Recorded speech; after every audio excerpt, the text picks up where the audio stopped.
I'm Yoshi Lomax, superstar attorney at law and fugitive. So, you're the famous Yoshi Lomax. Probably more infamous. I'm on the run from the federal government for crimes that I didn't commit. Gentlemen, I'm Deputy U.S. Marshal Sharon Starr. I'll be taking things from here.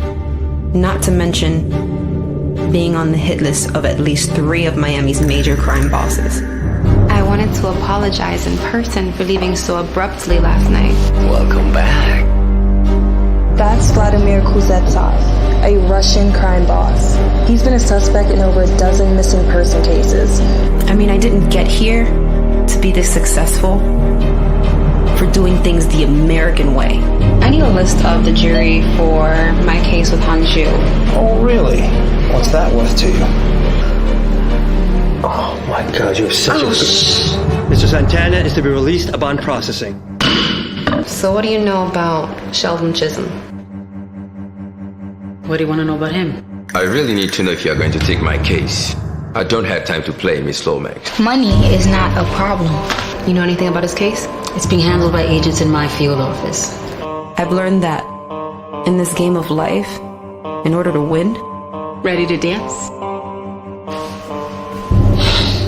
you gotta play dirty. You might look at me and see a beautiful, confident, successful woman. Congratulations, counselor. Yet another win. But underneath, I'm flawed.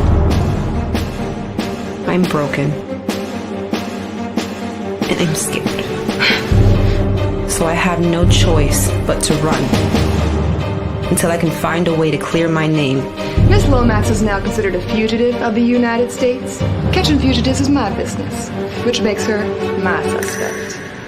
You and your associates are relieved. Look. She killed one of our own. But I will not give up. All right, people, listen up.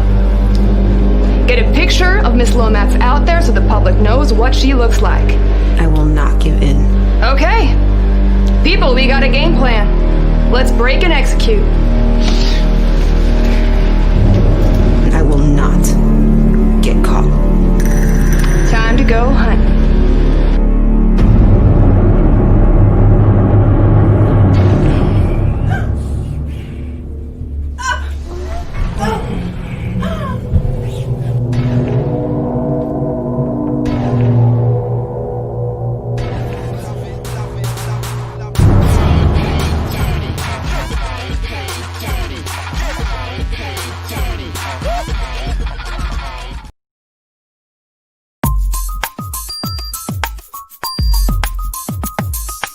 Real talk. Hey, I'm Gina Lou, and you're listening to Real Talk with the Director on Dollhouse Radio. Hey, what's up? It's Logan Browning, and you're listening to Real Talk with the Director on Dollhouse Radio. Real talk. Hi, this is Alana De La Garza, and you're listening to Real Talk with the Director on Dollhouse Radio. Hi, I'm Diane Franklin from Better Off Dead and Bill and Ted's Excellent Adventures.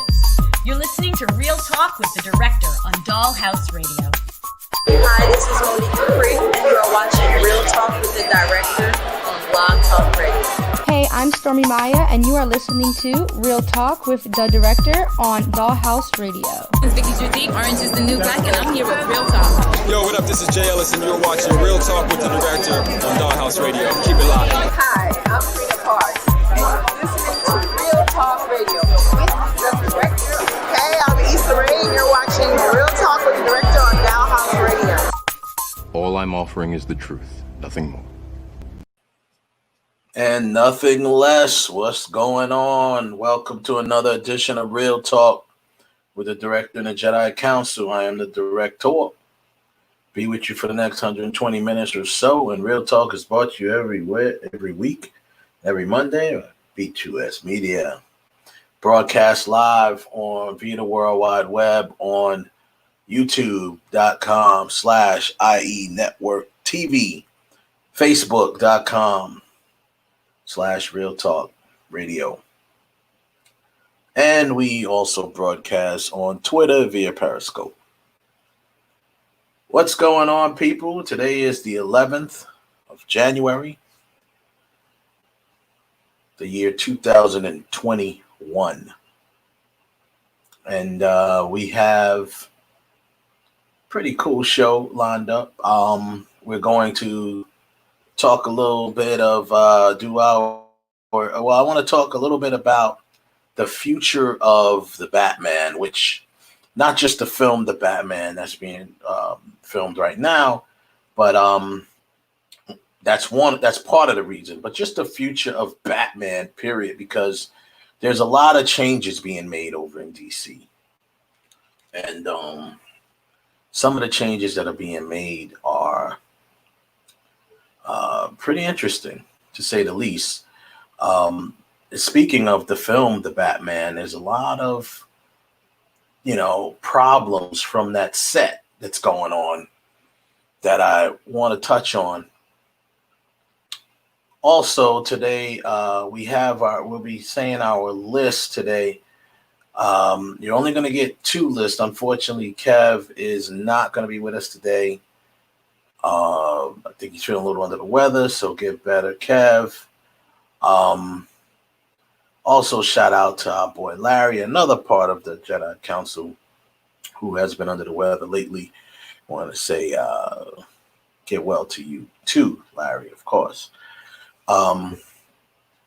So it'll just be me and Ralph tonight. We're gonna, go through our lists and talk about some stuff and have a good time as we usually do.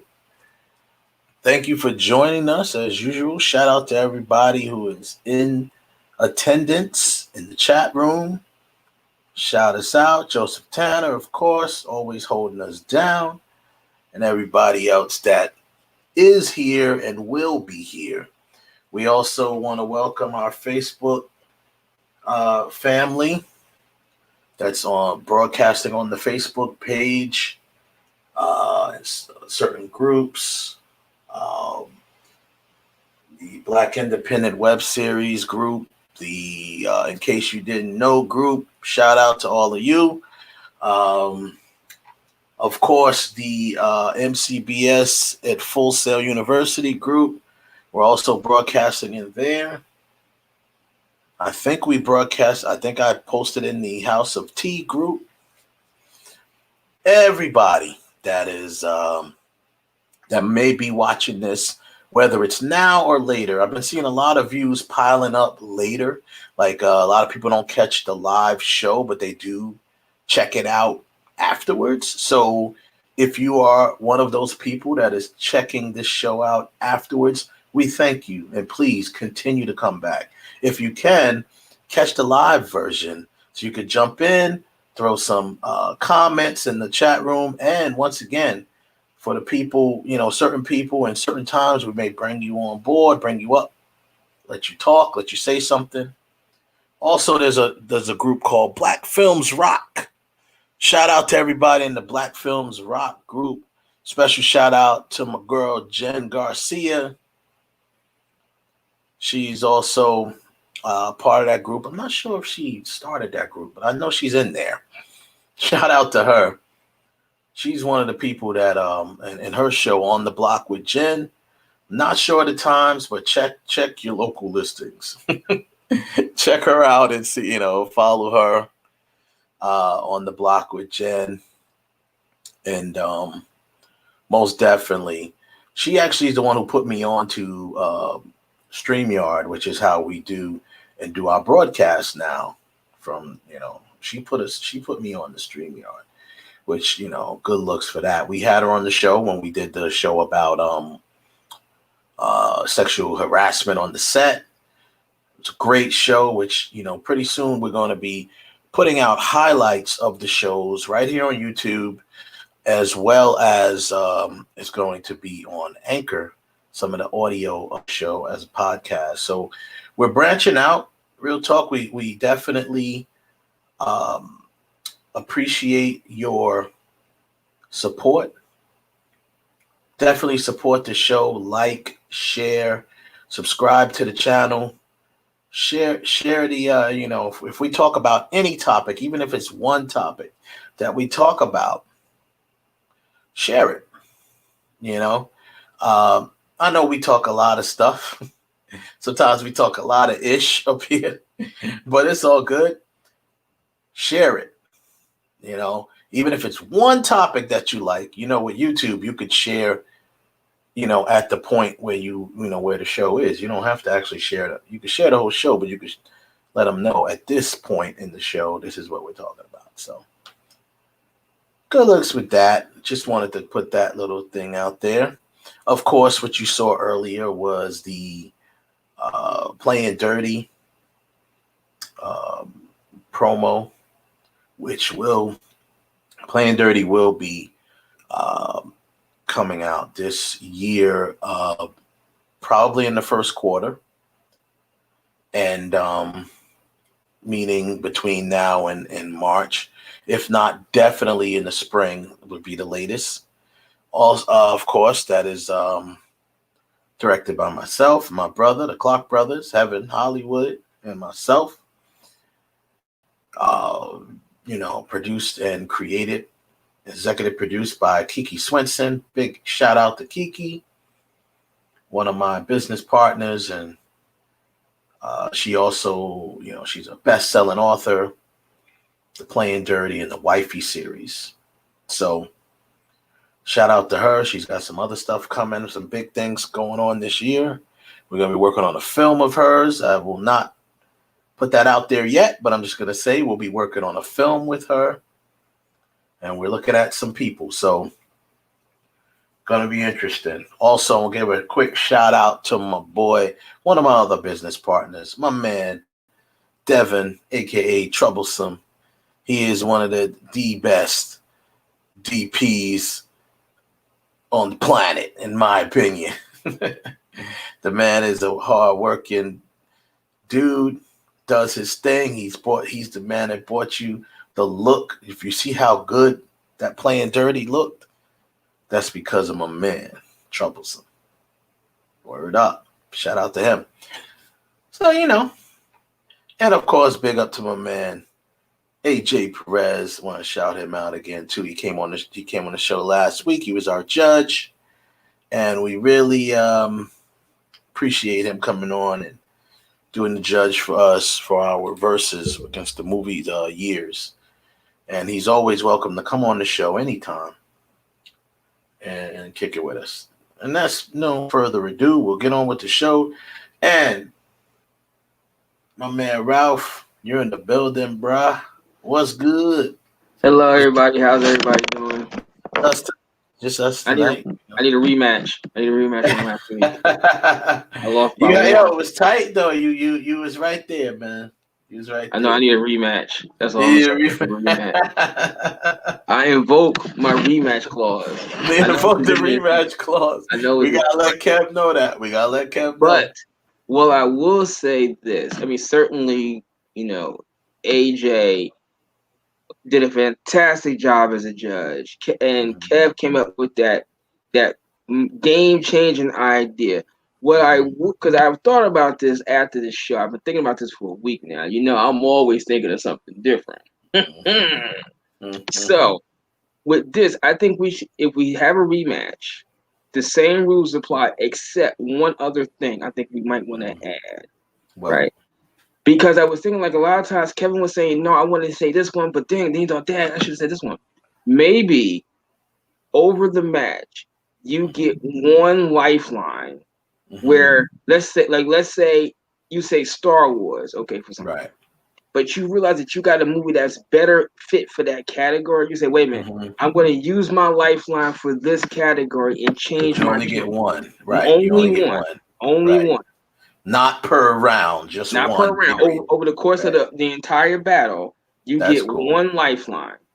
I can get with that. One. And I think, to be honest, Ralph, that went faster than I thought it would. We may have to go a little more. We may have to do 20 movies. May have to do 20.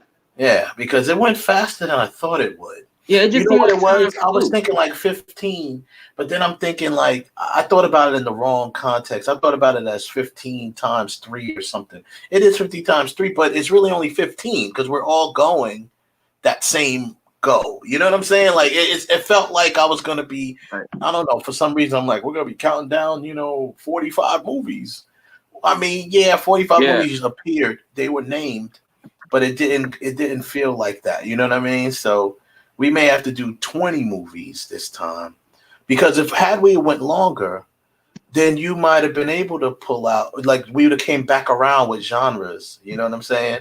Because the 15, there's so many genres. Number one, we may want to keep that capped too, like to main genres, not subgenres, or I don't know. I don't care really, but I'm just saying. I think the genre is okay, but I think with Kev coming up with that, I think it puts you on your toes. Yeah, like, it does. Because when he said that when Kev came out with Field of Dreams, right? Mm-hmm.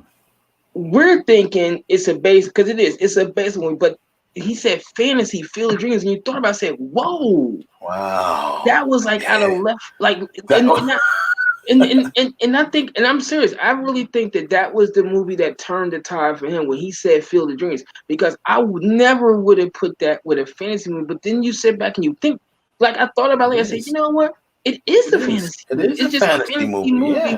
with the sports aspect to it. Yeah, it just had the sports theme, but it was a fantasy movie. But I was like, and the funny thing is, like, the next day, a friend of mine, my boy Rich, who was watching this show, came on, and he said the same thing. He's like, I never would have thought about Field of Dreams. I was going with like Major League, right? But when he said fantasy, I wouldn't have put Field of Dreams. But that's basically what I be saying. Cutthroat. It's saying something or thinking something that you wouldn't expect, but it got to match up. And I was like, wow, yeah, it is a fantasy movie. So I like the idea with the genre, but I think the Lifeline thing, the one time when you can go back and change it, you know, change your choice. That's cool. Yeah, because there was one in there.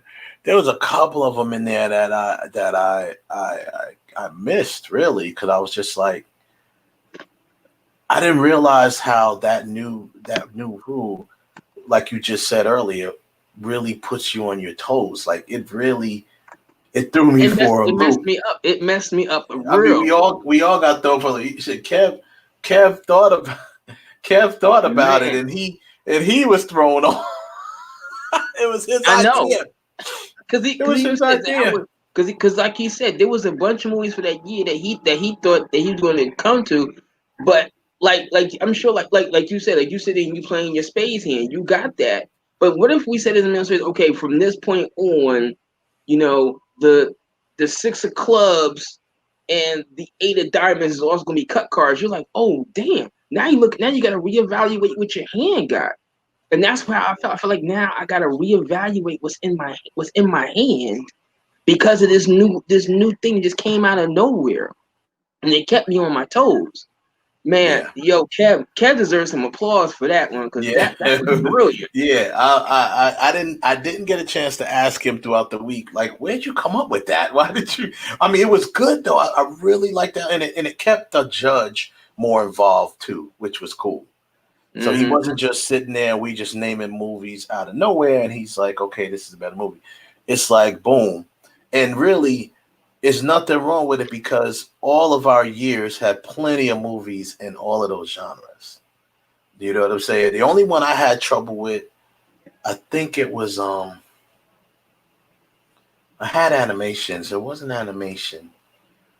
It was superhero film. That's where my year lacked. My years too. Yeah, right? I didn't like, because those, especially your years, because they're early, so they didn't really have superhero films. Right. That's why when he said Howard the Duck, I was like, I wouldn't have called Howard. Well, he's a superhero or comic book. Yeah, comic book film. That was the only film that I thought of but it is generally considered one of the worst movies ever made. So I wouldn't use that one. But for that genre, if that's what I had, then it was either that or Transformers. I already used Transformers. Right. Yeah, I already used Transformers. So I couldn't use it again. And that. I don't want to do that one where, like, if you use it like that right there, let's say I use Transformers animations and come back with like a comic book or a comic film. Like, nah. Once you throw the card down, you can't take it back. Yeah. It's gone. Exactly. I got you. Yeah, I think that was a good rule to stick to. That was definitely a good rule to stick to. I think because you know what it was too? I tell you where I really messed up, because you hit me with the I threw out the low joker and you threw out the high joker on me with Top Gun. I should not have used the Matrix with action. I should have used Bond. I don't know why I didn't use Bond. I should have used James Bond, because that would have had a better chance against Top Gun, I think. You know what I mean? I think it would, for straight up action, Bond film, which was that would have worked. Tomorrow Never Dies. That would have worked. That would have been a better matchup. I had a better chance against Top Gun. I should have saved the Matrix for sci-fi. That's what I should have saved it for. Even though I used the Phantom Menace, but I know the Phantom Menace, a lot of people don't like the Phantom Menace. You know what I'm saying? I didn't even really like the Phantom Menace. It was a big movie. It made a lot of money. But, it wasn't a quality film, in my opinion. I thought it was okay. It's one of my least favorite films out of all of them. I mean, yeah, out of all of them, other than those last couple ones. But to me, the Last Jedi or whatever, that's the worst. That's one of the worst ones. But anyway, I should have used the Matrix. I'm not even going to come to my opinions with the Star Wars films.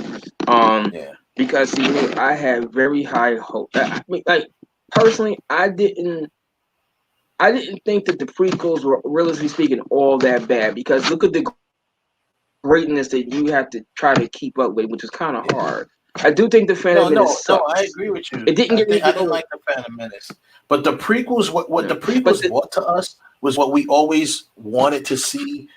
Even growing up, we got a chance with the lightsaber fighting. We got to see more advanced lightsaber fights, and to me, it was funny because when you watch them in sequence, the funny thing is when you watch them in story order now, especially, you have most trouble showing it to like a kid or a young person. They'll watch the prequel movies and be all into it, and then hate the original three because hate Star Wars. Fighting isn't that's the one that gets me, bro. But it's more space wars, Star Wars, no pun intended, that's going on. More space fighting and stuff like that. But it's like, because obviously that stuff was made back then, and then you got the technology. And that's what the prequels and these other ones and the sequels really did for us, was bring it technology wise up to par. And the lightsaber fights. I mean, that lightsaber fight in all of them in the prequels, really. You got the one with Darth Maul, but then to me the best one was the one Anakin versus Obi-Wan. That's like the most anticipated one, and then you look at the one with Vader versus Obi-Wan, and it's like they really look like old men, compared to how they was in Revenge of the Sith. I'm gonna be honest with you. That I was talking to a friend of mine a couple of days ago after the battle, right? And I said, when you sit back now and look at movies, like I sat back and looked at Star Wars, there are a lot of flaws in Star Wars. But I think one of the biggest flaws is between Rogue One and Star Wars. In Rogue One, you see because when we see Star Wars, we're thinking that we know it's like, well, you don't know it, but based on the prequels, there is like a 20-year time gap in between Episode 3 and Episode 4. It's 20 years. That's how long it's going to build the Death Star, right? And you're thinking that Vader is an old man, but then you see Rogue One, and Vader is relatively still kind of young. He's in maybe his mid-30s. Mm-hmm. And you see that end scene, he's fast, he's mean, he's angry. Mm-hmm. But then you see him, and basically Episode 4 picks up immediately after Rogue One. But then you see him fighting Ben Kenobi, and now he looks slow, like he lost some steps. Like now he's fighting like an older guy. And that's why I give shout out to those guys that did that the Vader fight. You see Vader but that's how Vader should be. He should still be that guy. You saw but, it's just a matter of when they did it. It was back then the choreography for the lightsaber fighting wasn't like it was. Right. But that's what I'm saying. Now when you take back and you really sit there and look at Star Wars, you see all kind of flaws, and they're not theatrical flaws. They're kind of like continuity flaws. Like I was telling, she was like, my friend was like, Ralph, stop playing. I said, all right, think about it like this. Episode 4 opens with the Star Destroyer attacking the Rebel blocker above Tatooine. Vader is on the ship. How come Vader doesn't know two things? One, that he's above the planet that he was born on, and in Empire, he can feel his son from galaxies away, but he's basically right above. Maybe not. He couldn't feel Luke, but he certainly could have felt Ben. He couldn't have felt Ben. They did say that they did mention that. I think he said Ben Kenobi. I somewhere in one of those films, and I need to get some of my Star Wars experts. They did mention that either him or Yoda or somebody was blocking Vader from sensing the twins. Because understandable. You could also say he didn't sense that Leia was his daughter. Right now, you know what I mean? She wasn't really force sensitive at that time. No, she wasn't really force sensitive because remember, as they picked it up in the Rise of Skywalker, I guess after the events of all of that stuff, Luke trained her. After the events of Return of the Jedi, basically, Luke trained her on how to, I guess, tap into her force powers and stuff like that, and trained her how to be, even lightsaber fight. They showed that at the, in Rise of Skywalker. So I get it, but I believe somewhere, I don't know where it was mentioned, but I believe one of the more powerful Jedis, whether it's Yoda or Ben Kenobi, was able to kind of like block Vader from, you know what I'm saying? Plus with Vader being on the dark side. Plus, with Vader being on the dark side, maybe he just doesn't even sense the fact that he has any family. You know what I mean? That's, or whatever, because of him turning to the dark side. There's like little excuses or whatever for it, but I get what you're saying. Because my question was always, well, how come he was right there standing next to Leia? How come he never sensed that she was his daughter, or if she even was force sensitive? But that's the only part that makes sense, is that she wasn't really force sensitive. I get with that one, and I'll even go with that part that Ben or Yoda had some sort of block where he couldn't have felt Luke. I'm okay with that, but that don't mean that block went to Ben Kenobi. He should have been able to feel Ben Kenobi, right? And if you really think about this, he felt it when he was on the ship. He was like, Obi-Wan is here on this ship. Right. He felt but he felt them when he was on the Death Star.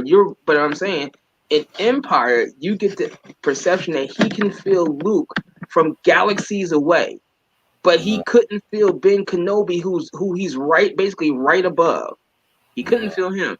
And just this little thing out there, right? In the prequels, you find out that Anakin Skywalker, aka Darth Vader, is the person that built C-3PO. He built him from scratch. Yeah. In Empire, 3PO is basically right in front of him. How come he does not recognize that his android that he built is in front of him? Why he doesn't care. Maybe he doesn't care. But even remember, 3PO was wiped. Remember, 3PO's memory was wiped. And they at the his memory might be wiped, but his face. No, I'm just saying as far as 3PO goes. So 3PO had his memory not been wiped, he might have said something, but maybe just he let go of everything that he quote unquote cared about. I'm saying because R2 was also his droid. You know what I mean? When yeah, that's right. I mean, But Vader never sees R2. He never sees R2 again, right? But 3PO, he clearly sees him, right? Because 3PO was on Chewie's back in the carbon chamber, so you clearly see. So he didn't see him when she did the thing or whatever. Vader never sees R2D2 throughout the regular the three classics. He never sees him, but he sees 3PO. Oh, okay. Right? That he does do. He sees 3PO. Haha. Let's see what you did there. He sees. Oh wow. I do. So so like little like if you want to say like nitpicky things, you sit back and look at. And I think now when you sit back and look at a lot of movies that we cherish, right?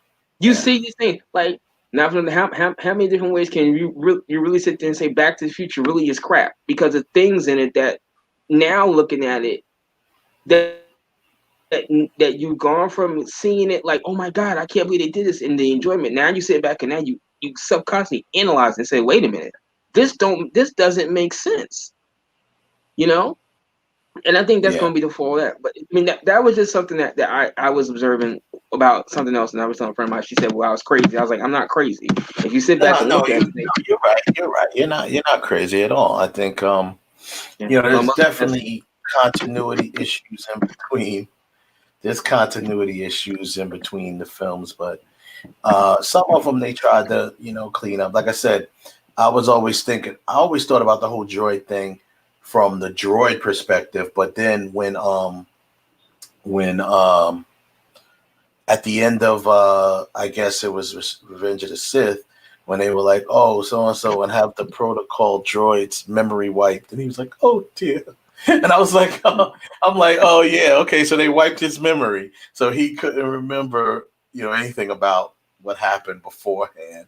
That was a nice little nugget to throw in there, because at first I was thinking like 3PO's mouth so damn big, there's no way he wouldn't say who Vader is. You know what I'm saying? He would have called him the Maker because he would have called him the Maker. And then even when you see the last three movies, the big question that they never answered: how did you get Luke Skywalker's lightsaber back? Where did that come from? Right? Yeah, that's never answered. How she recovered that. Yeah. Right. They never did. But I tell you, one thing I have to say. Now, The Mandalorian takes place basically how many years after Jedi? Is it like 8 years? It's like 9 years, 8 or 9 years after Jedi. So, which is cool. That's why being able to show Luke Skywalker full, because we never got a chance to see that either. And then they disappointed us when they brought him back in Rise of Skywalker and all stuff. All you saw was he was very strong in the Force, obviously. That part was cool. But we were able to see a fully trained, fully Force, powerful Jedi version of Luke Skywalker in The Mandalorian, which we never got a chance. Just like what they did for us with Rogue One, we never got a chance to see Darth Vader really with the crazy. We've only seen the good lightsaber work when he was Anakin. We never got a chance to see him as the good lightsaber work and stuff as Darth Vader. So that's what Rogue One did for us. Exactly what Rogue One did for us, The Mandalorian also did for us with Luke. It was awesome. I mean, watching it, I felt like a kid again. I really did. I was like, yo, he was in there. Oh man, he was awesome. So kudos to them. And what's great about it is they have opportunity to go other directions, and there is opportunity for Luke to pop up again. Because now you're gonna wonder what becomes of Grogu, aka Baby Yoda. What becomes of him? Because he's never mentioned in any of these sequels, of course. So this happens between, and they live, 900 years. So he would be around during where the sequels, because the sequels take place many years after The Mandalorian. Like the sequels take place like another 30 years or something like that after The Mandalorian. You know what I mean? Another person who could pop up in the Mandalorian world is Han Solo.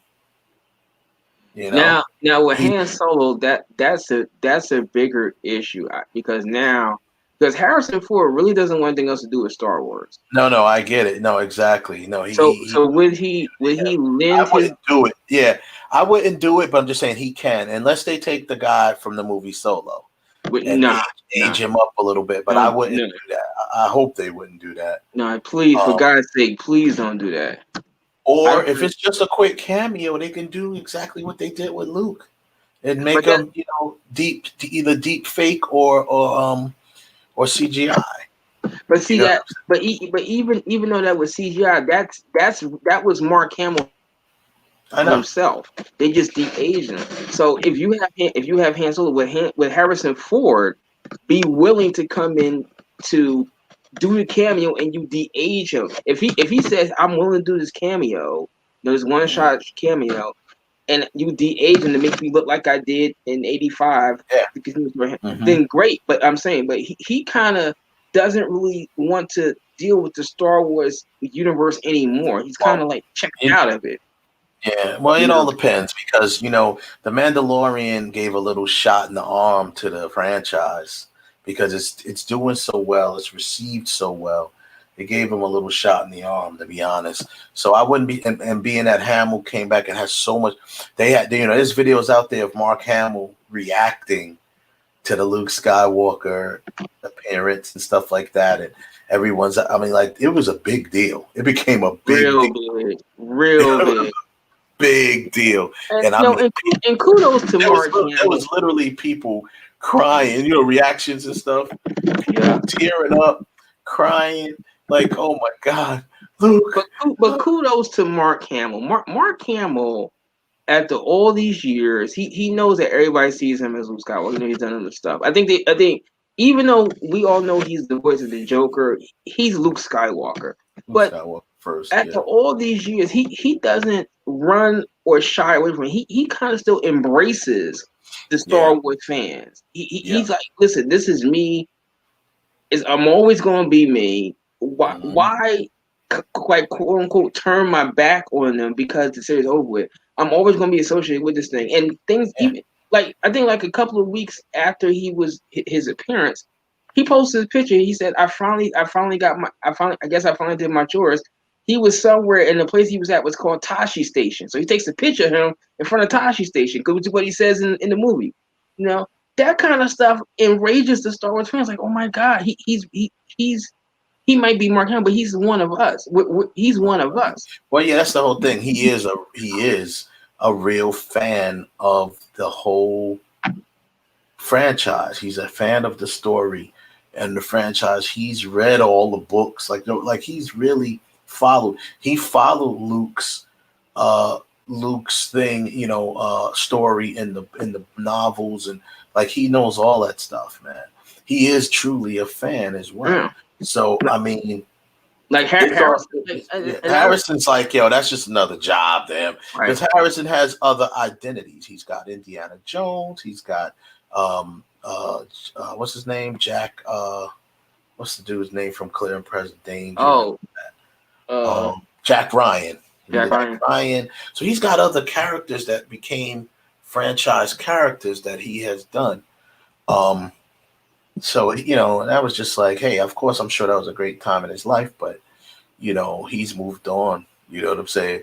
But he's not as invested in it as, say, Mark Hamill. But, at the same time, Mark Hamill's never had the success that Harrison Ford has had in the career-wise. No. Career-wise. It's funny. And why walk away from a fan base that adore you? Yeah, they embrace you, and they adore you, they worship you. Like, you walk up on a true diehard Star Wars fan. It's just like how the Trekkies worship Kirk. William Shatner.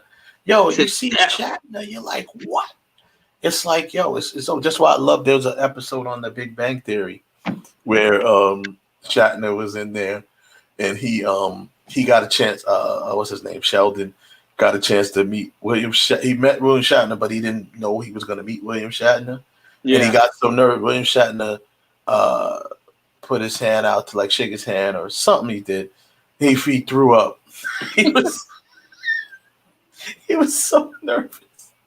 And that's another one, The Big Bang Theory. I mean, that television show. I mean, it's all. If you guys out there never saw The Big Bang Theory, you need to watch it. Watch it. If you have HBO Max, you can watch it on HBO Max. Yeah, TBS Channel 5. Just watch it. Yeah. I mean, in reality, the entire Skywalker family has been on The Big Bang Theory. All three of them. You know.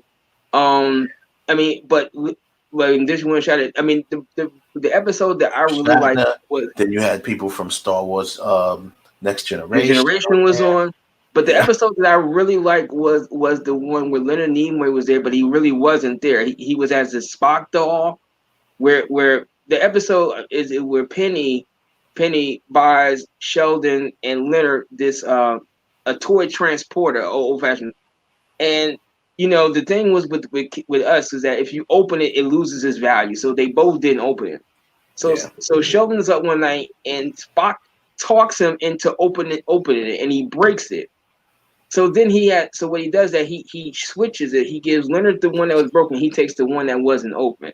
So Leonard Nimoy as a Spock doll is scolding Sheldon about opening the thing. And what they did is that every time the Spock doll talked, they would change his position or put his hand up or something like that's right, because you broke it. So when you say that, you have the Spock doll pointing at Sheldon. It's great and it's funny as hell. But Will Wheaton and Will Wheaton, Burton.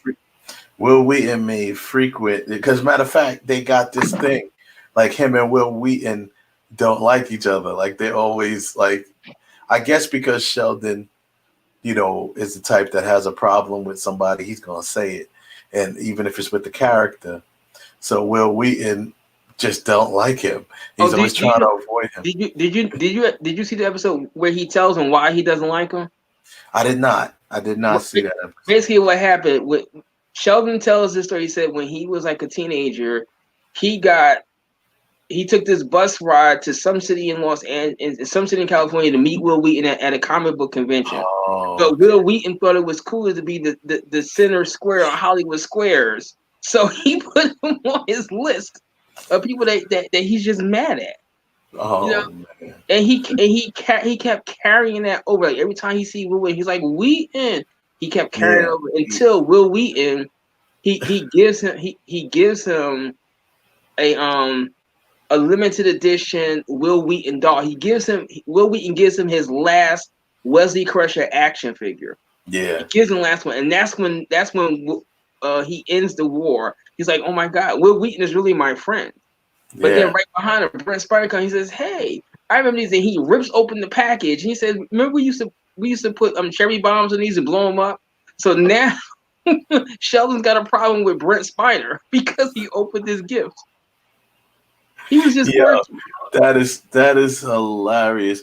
I mean, that was the episode. I think Will Wheaton had like Shatner and different people over for like a card game or something, or they were playing Dungeons and Dragons or something like that. Yeah, for Dungeons and Dragons. Dungeons and Dragons. Yeah. That's what they were playing, and he's like, "What's going on in there? Who is in there?" And then he saw Shatner, and it's like, "Oh," he threw up. Yeah, but that's too much. That's some good stuff, man. If you don't watch Big Bang Theory, is definitely, and I tell you, had this list would have been for like white women included, Kaylee Cuoco would have been on my list because she's hot to death. Yeah, even in her new show, The Flight Attendant, she's just hot, man. I'm sorry, but on the Big Bang Theory, she's not the hottest one.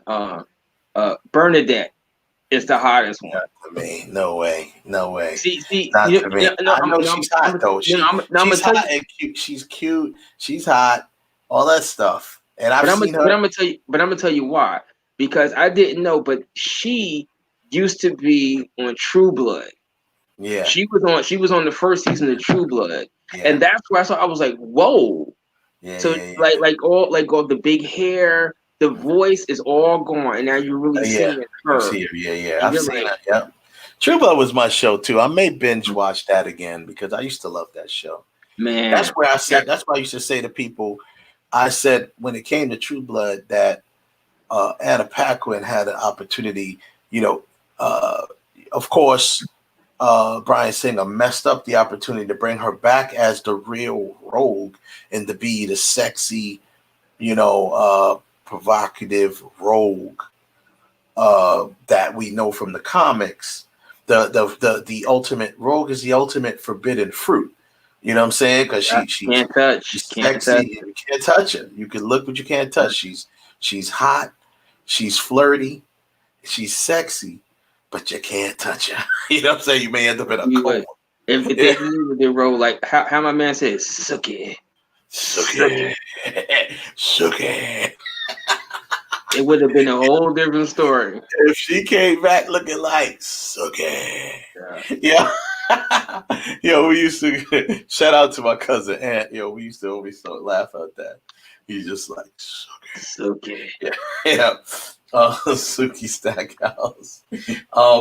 So yo, I want to talk a little bit before we get into our list. I want to talk about the Batman, the future of the Batman.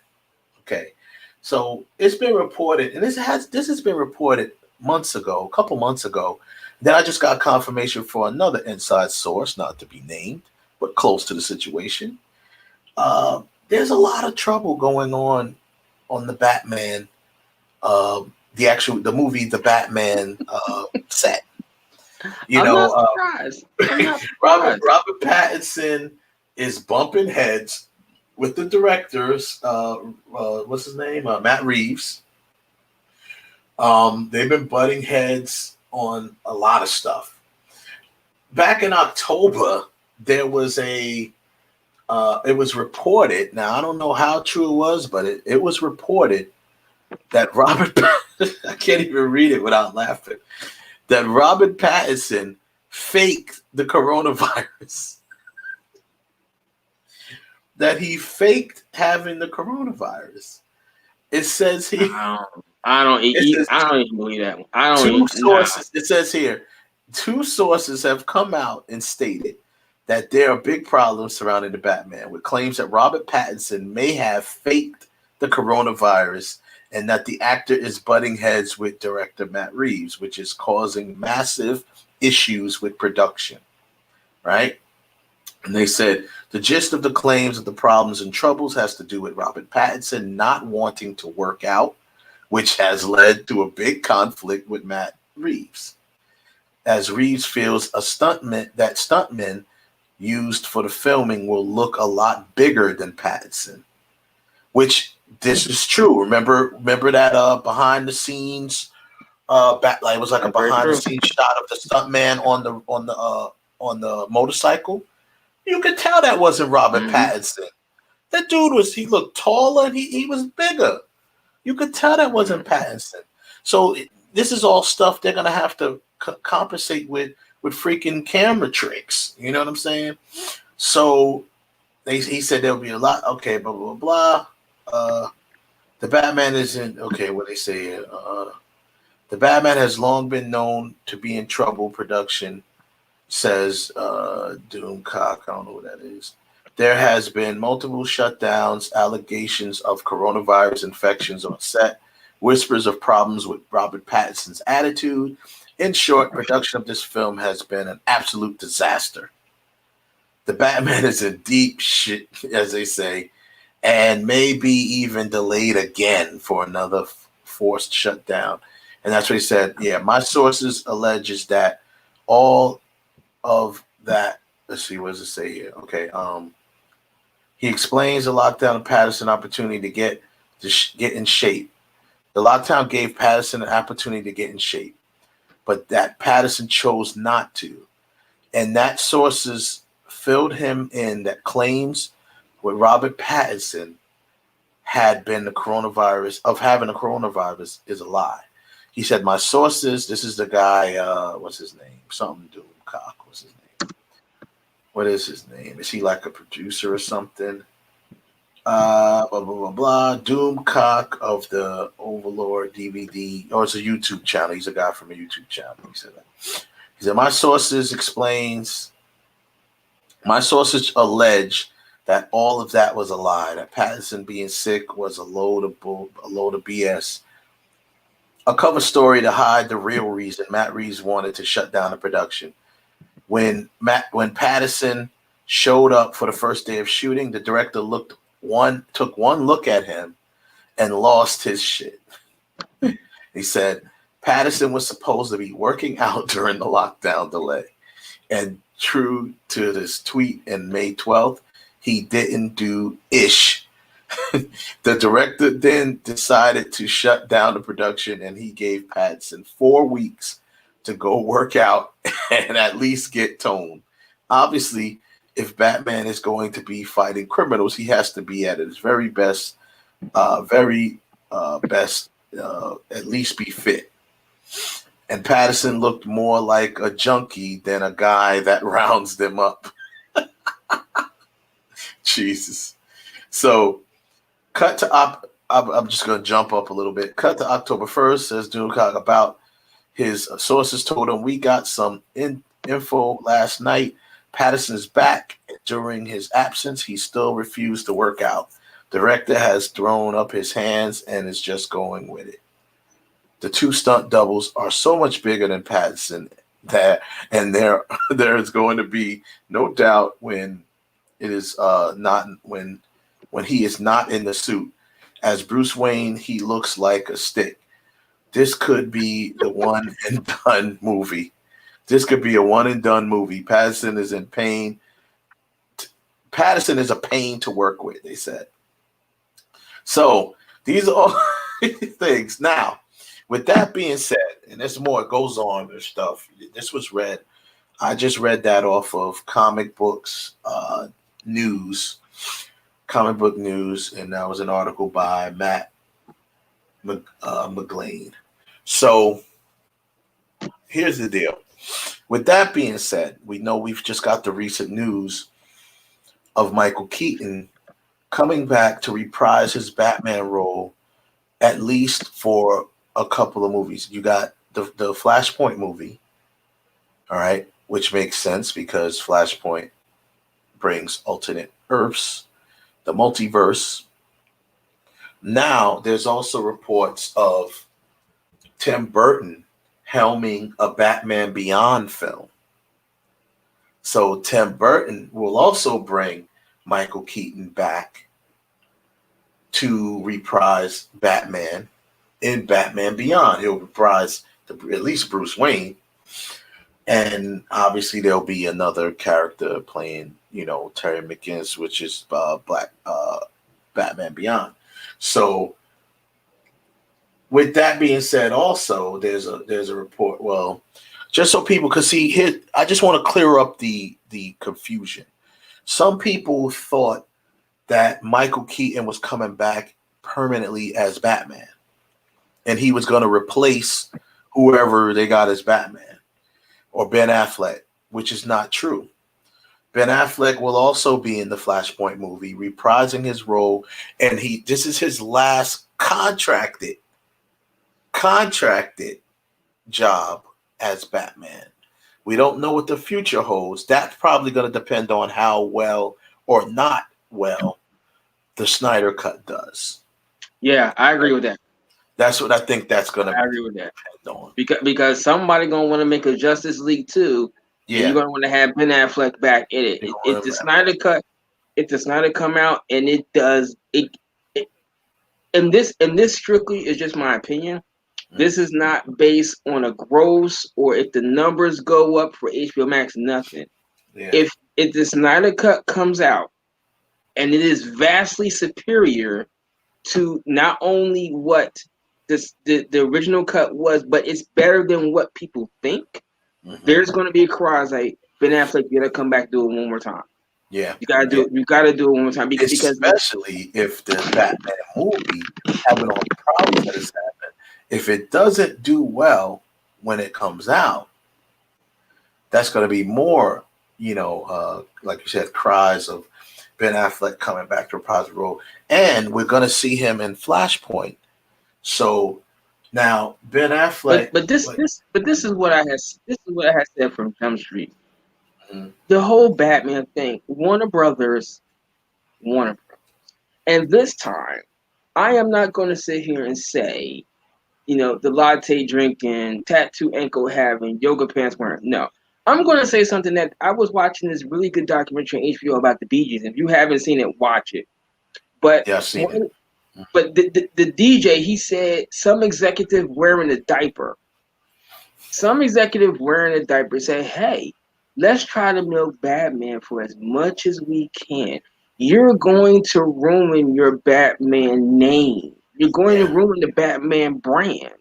Yeah, I mean, because there's so many rumors flying, and some of the rumors that I'm hearing, there are, from some solid sources. There's even rumors of Nolan possibly coming back. Yep. And I'm sorry, but if Christopher Nolan come back, Snyder is if he comes back, Snyder is gone. Affleck is gone. Affleck might. I would say Affleck. Affleck would be on the fence. He would be. He has a chance because we don't know if Bale even wants to be involved in it anymore. But see, Bale would come back if Nolan did it. I think that's the only.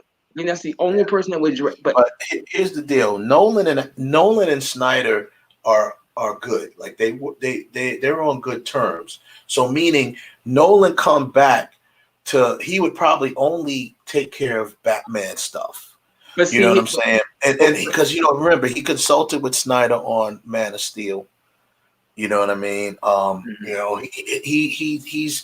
He consulted with Snyder on that. I don't know if he consulted on Batman vs Superman, but he definitely consulted on Man of Steel. What I had heard is that what was piquing Nolan's interest is the idea of doing another Batman movie.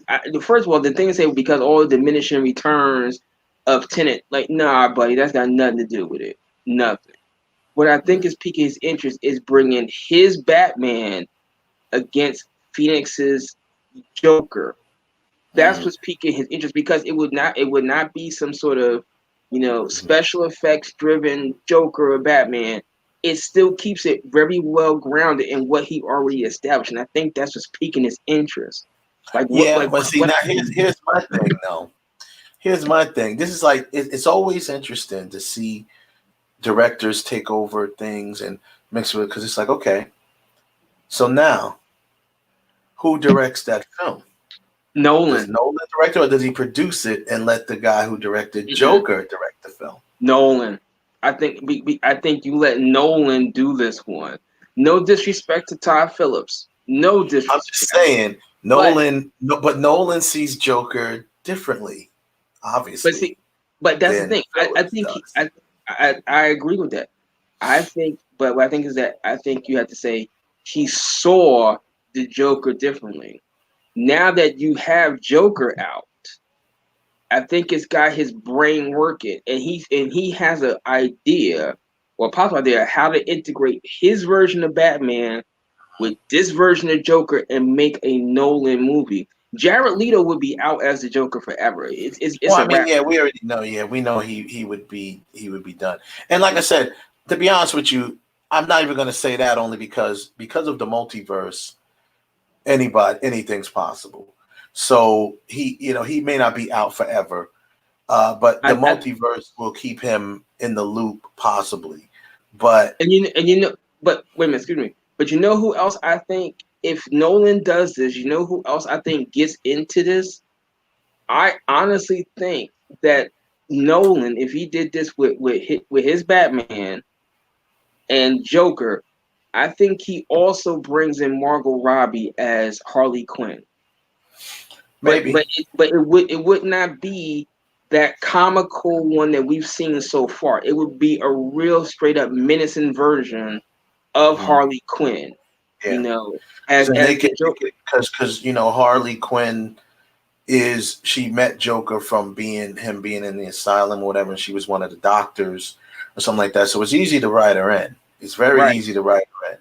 So I mean, granted, bro, what you're saying, I would love to see. You know what I'm saying?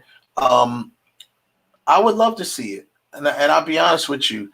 I mean, I wouldn't mind seeing. This is the thing. Obviously, I have nothing against Nolan taking over Batman or coming back to Batman. I just like you said, with these new, I think only with these new factors that you put in there might make it interesting for him to come back. But at the same time, I'm not willing, me personally, I don't want to go back to Batman being limited like Nolan pictures him. You see what I'm saying? I need Batman. Gadgets, crazy fight scenes. I need that for Batman. Now, see, and that was my one gripe. Yeah, Nolan made great films, but the element of Batman that was missing, just like when we talked about the other films, how I said, elements of Spider-Man was missing from his smarts and stuff like that from the early films, even though I loved them. Action is great. The action was decent in the Batman films, in Batman Begins and Dark Knight, but the fight scenes, really in all of them, to be honest with you, were mediocre to me when it comes to, you know what I'm saying? Right. I think fight scenes in Batman in '89 was better. And but to that point right there, that I think that's the strength why bring back Ben Affleck. I think if Nolan wants to go that way, he says, no, I need to have the fight scenes much more, because you and I are sitting here talking about the fight scenes. He's probably heard the same thing. The fight scenes were kind of blase. Yeah. And then you see Batman vs Superman. You see him fight in the warehouse scene. He's like, that's 100 times better than any of the fight scenes in any of the Dark Knight series. If let me tell you something, what you're saying right now, you're like giving me chills right now. If Nolan would bring back Affleck, and then with Phoenix as the Joker, and Margot Robbie as Harley Quinn, now I'm having a geekgasm. Yeah. I'm sorry. At that point, I'm super happy. Yeah. Because but then the question is, how much of the cast to the Dark Knight do you also remember? Like, do you bring back Michael Caine? Do you bring back Gary Oldman? And now, what do you do with it? What do you do with Joseph Hewitt-Levitt? Do you just leave him on the sidelines, or do you bring him back at all? Do you bring him in as Nightwing or Robin? I think if you're going to make it right, exactly. I think if you want to make it a one-shot film, like Nolan said, okay, I want to do one more Batman, and that's really it. That's weird. Then go for the gusto. Bring at least bring back Caine. So if that's the case, he would bring back his Catwoman. More than I don't know. I don't think you need her. You don't need her in this. You don't need Anne Hathaway in this. Well, I mean, you need somebody to fight Harley Quinn. So but see, wait. Catwoman was involved with Bruce. She becomes like that anti-hero. So I can see her. But now, if you do that, if you say, well, let's just say, okay, you got Harley Quinn.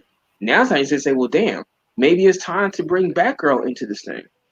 I mean, yeah, maybe it's time to bring her. Bring in Batgirl, but I mean, then you got to just cast a whole new person. When you could bring Catwoman, and Catwoman, like I said, when she is involved with Bruce, she's never been a hero, but she's kind of like that anti-hero, and she fights for her own, so she would fight to help protect. She'll fight for her man. She'll fight for her man. She would fight to help protect Bruce. Exactly. Right. So that's what I mean by you could bring Anne Hathaway back as Catwoman to match up against Harley Quinn. So it'd be kind of be like Quinn and Joker versus Catwoman and Batman. Because frankly, what I'm actually visualizing is that if you bring Nolan back, you bring Affleck, and you bring in Joaquin Phoenix, I'm thinking what they're going to do, they're going to really make the Killing Joke.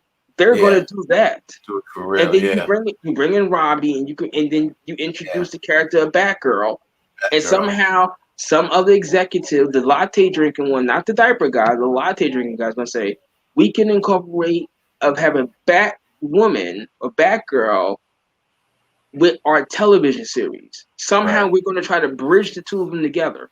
And they could try, even though they so stupidly don't do that. But here now you got me thinking, Ralph. Here's the funny thing. I want to say this.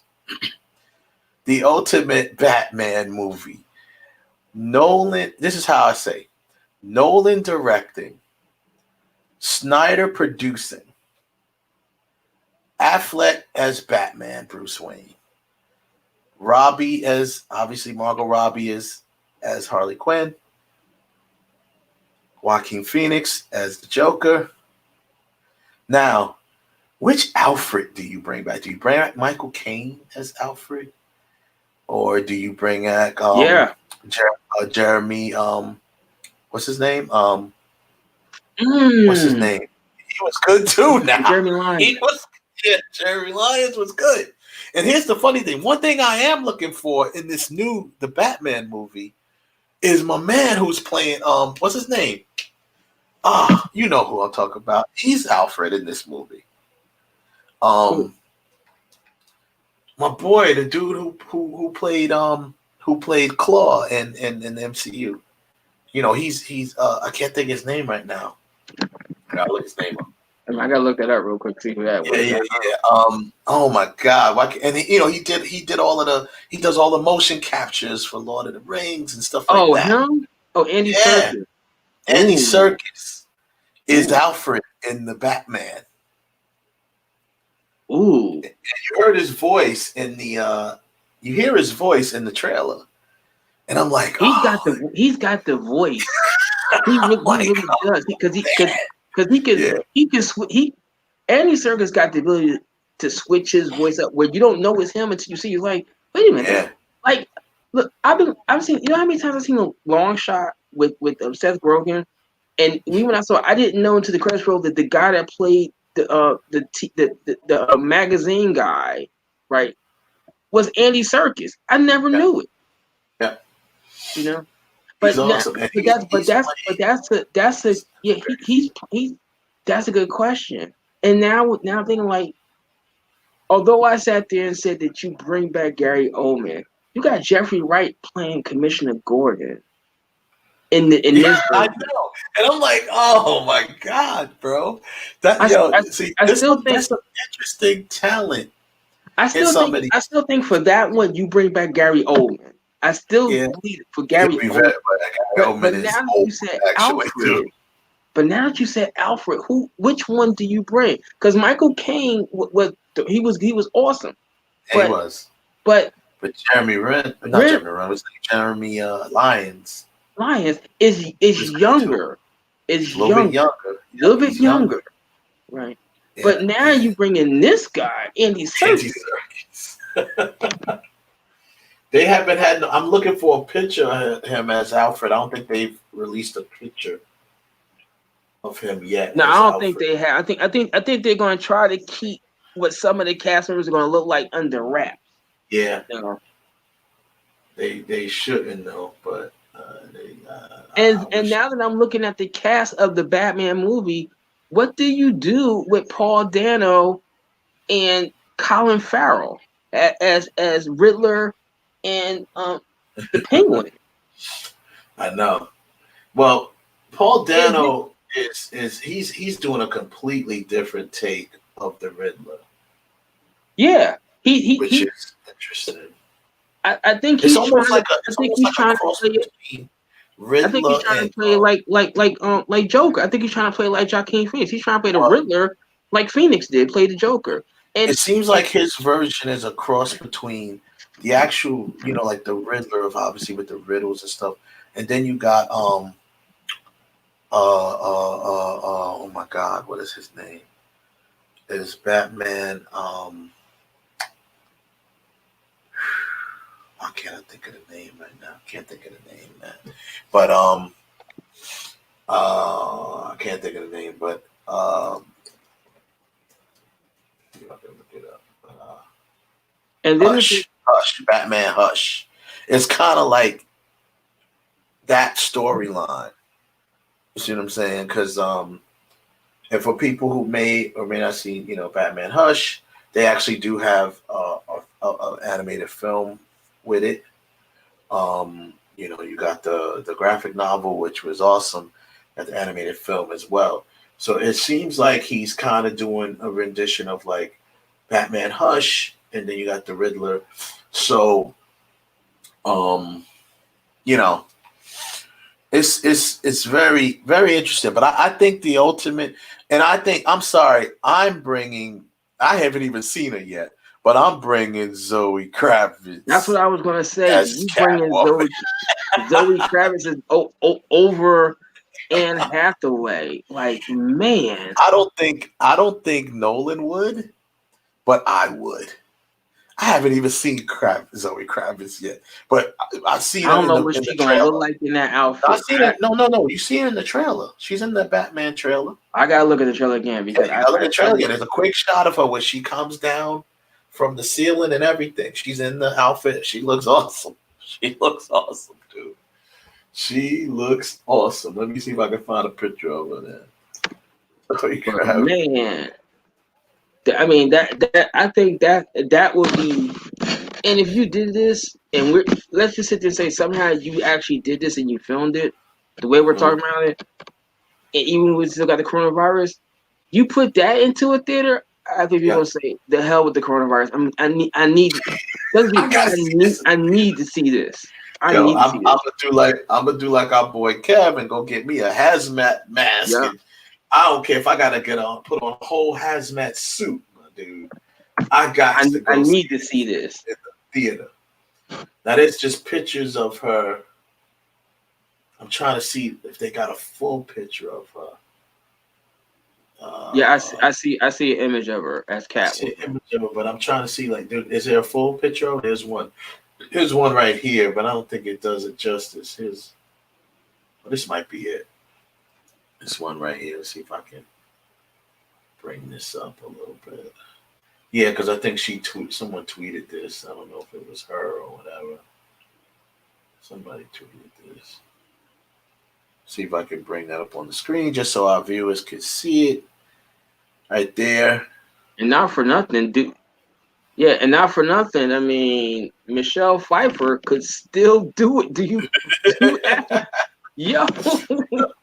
Yeah, that's funny. I tell you what would be funny, and they have the opportunity to play with all of this with the Flashpoint movie if they wanted to.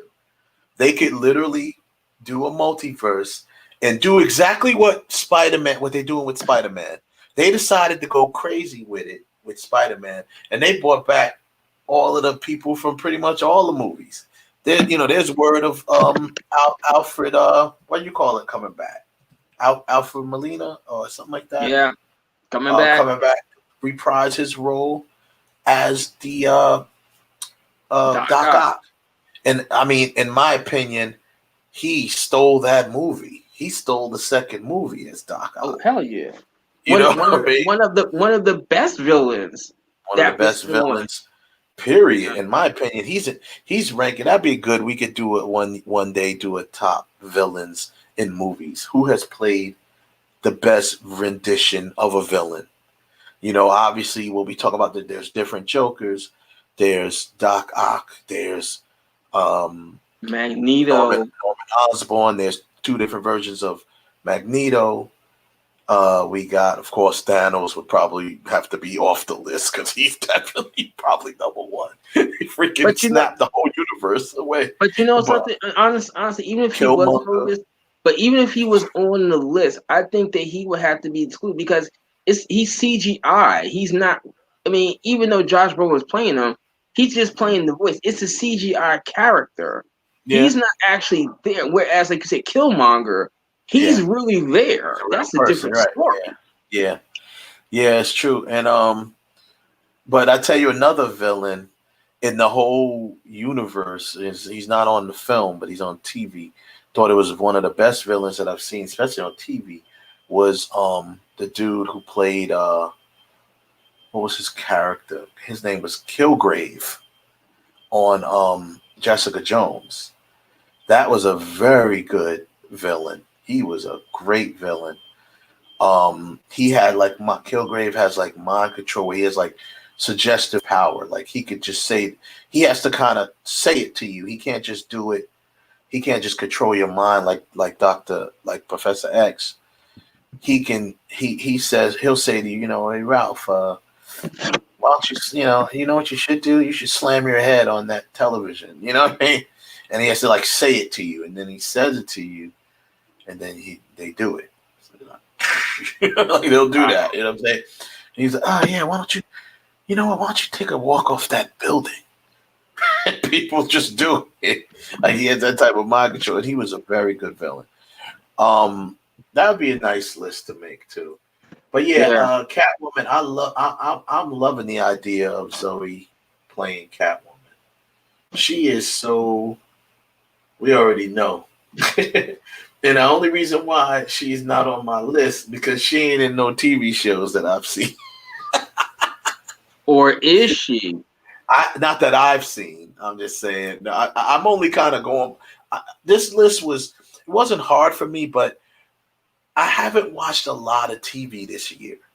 And the only reason why I didn't go in depth like you did, but I wanted to go by shows that I've actually seen this year or last year, I should say. You got a big surprise coming when man, I told you I went deep into TV.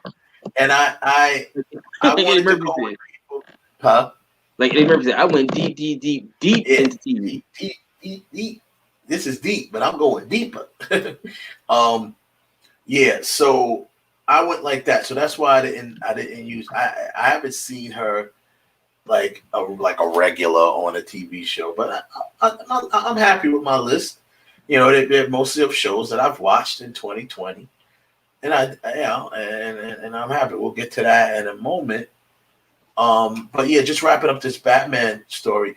That they could do all that in the multiverse, but I'm really hoping that so wrapping up the Batman thing. So we know they're having a lot of trouble with that show, that movie, which might be why there's talks of Matt Reeves being involved in. This is why we heard that Matt Reeves is involved with a television series on HBO Max, but we haven't heard that Robert Pattinson is involved in that television series.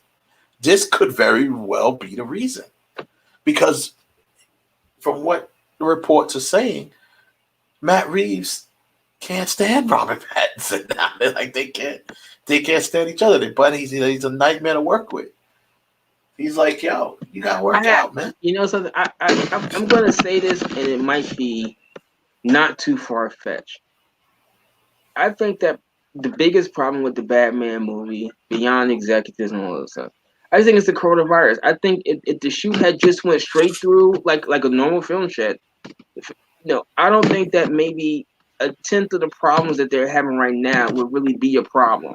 No, I can get on board with that, but the problem that Matt Reeves seems to have is that regardless of whatever, he said Robert Pattinson is not getting in the shape that he wants him in.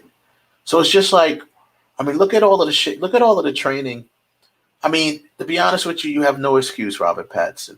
Look at what Christian Bale did. He went from The Machinist, okay, where he was like a stick, and then he had to gain the weight to play Batman and play Bruce Wayne. And he did. He gained the weight. He was at a formidable weight. He was in good shape. His body was right. No excuse, bruh. No excuse. You got to get yourself together. Look at what Ben Affleck did. Ben Affleck's suit is probably the most regular suit as far as definition and stuff like that. It doesn't have the big cast and body armor and stuff like that. It does, but it doesn't. The way the outfits, he had to actually get himself into real good shape. Yeah, real good shape. That's it. That's the scene in it where you see him training, you see him working out. You're like when he did the pull down bar and you saw his back, I was like, damn. For real, he had to get in real good. So if they can do the work, so can you, Robert Pattinson. And I'm sorry, Mr. Patterson, but you want to cry and complain about why I don't want to work out. Listen, man, look at Robert De Niro. If you need any look no further, any reference, watch De Niro packed on 30 pounds to play Al Capone. 30 pounds. Yeah. Then the next one he did was Midnight Run. Look at him. He looked like De Niro that he did in The Godfather Part 2 back in the 70s. And then look at him in Cape Fear. Cape Fear. I mean, he is cut up in Cape Fear. So and you get those bodies just for those scenes where they're showing you working out and showing that body just for that one scene, if just nothing for that else. One scene. That's what. So I'm sorry, Robert Pattinson. You have no excuses. Look. Edward is gone. Glitter Man is gone. Right now, it's the real work. If you want to keep doing independent movies, I got no problem with you do because you're really good. And a lot of these small little independent movies, Lighthouse, you're excellent. But this is the big budget that you decided to come back into. You didn't have to take the role of Batman. You could have passed on it. Yep. And it would have went to somebody else. You should have known the work that comes along playing Batman. Because even if nothing else, you can erase before you. Right. Look at the Batman that came before you. You can even erase all the other films. I mean, all of them got into a good amount of shape to a degree. But you can erase all the other films before Bale. From Bale on, he set a standard. Right. From that point on, you have to understand that you need to be in shape to play this role. And you have to be in a physical type of shape. And Patterson, understand this also. The two guys before you that played Batman, they both got Oscars. What you got? None. What, your MTV Great Best Kiss Award? Right. They got Oscars, and they weren't too big to get in the gym, get in shape, work it out, and work this thing out, and be the best Batman / Bruce Wayne they could be. Hell, even though he played the same character, look at Hugh Jackman. That guy played Wolverine for what, almost 20 years. That dude is jacked. And and even when no new X-Men film was announced, but he knew another X-Men was going on, he kept working out to stay in his peak condition. I know. 20 years. Yep. You really griping over 3-4 months? 3 or 4 months. Man. Look at the shape that the people like Gerard Butler and stuff had to get into for 300. Oh my God, the 300 workout. Listen. If any of you guys out there have the DVD or Blu-ray, the 300, okay, you got to go out there and find the expanded edition of 300. They actually have the cast and crew doing the 300 workout. Yeah, because they wanted everybody's chest and legs to be pumped. A lot of y'all don't realize it, but Michael Fassbender from X-Men is in 300. He's in 300. Yes, he is. And just like everybody else. All those 300 guys that you see that actually fighting the Persians, all those 300 guys, they were all jacked, and those weren't CGI guys. That was really 300 guys. That was them. They were all jacked, ripped. I mean, Gerard Butler, they got a video of Gerard Butler doing nothing but chin-ups, push-ups, curls to bring all that weight up to his chest to look like that. So, once again, if these people can put that kind of work in there, You can put the kind of work in there. I'm sorry. Joseph Santa points out Hugh Jackman also played Van Helsing. Van Yes, he did. He was in good shape for that too. He was in good shape for that. When he was in good shape, if you look at The Greatest Showman on Earth, he's in good shape for that. Or Chappie, Real Steel. Yeah. And hell, look at Sylvester Stallone. Look at Stallone. No excuse. There's no excuse. Stallone when you first see Rocky. I'm talking about the first time you see Rocky. Look at him. Forget the last time you see Rocky. Look at him the last time you see him as Rambo. That dude is twice the size, and he's 3 times your age.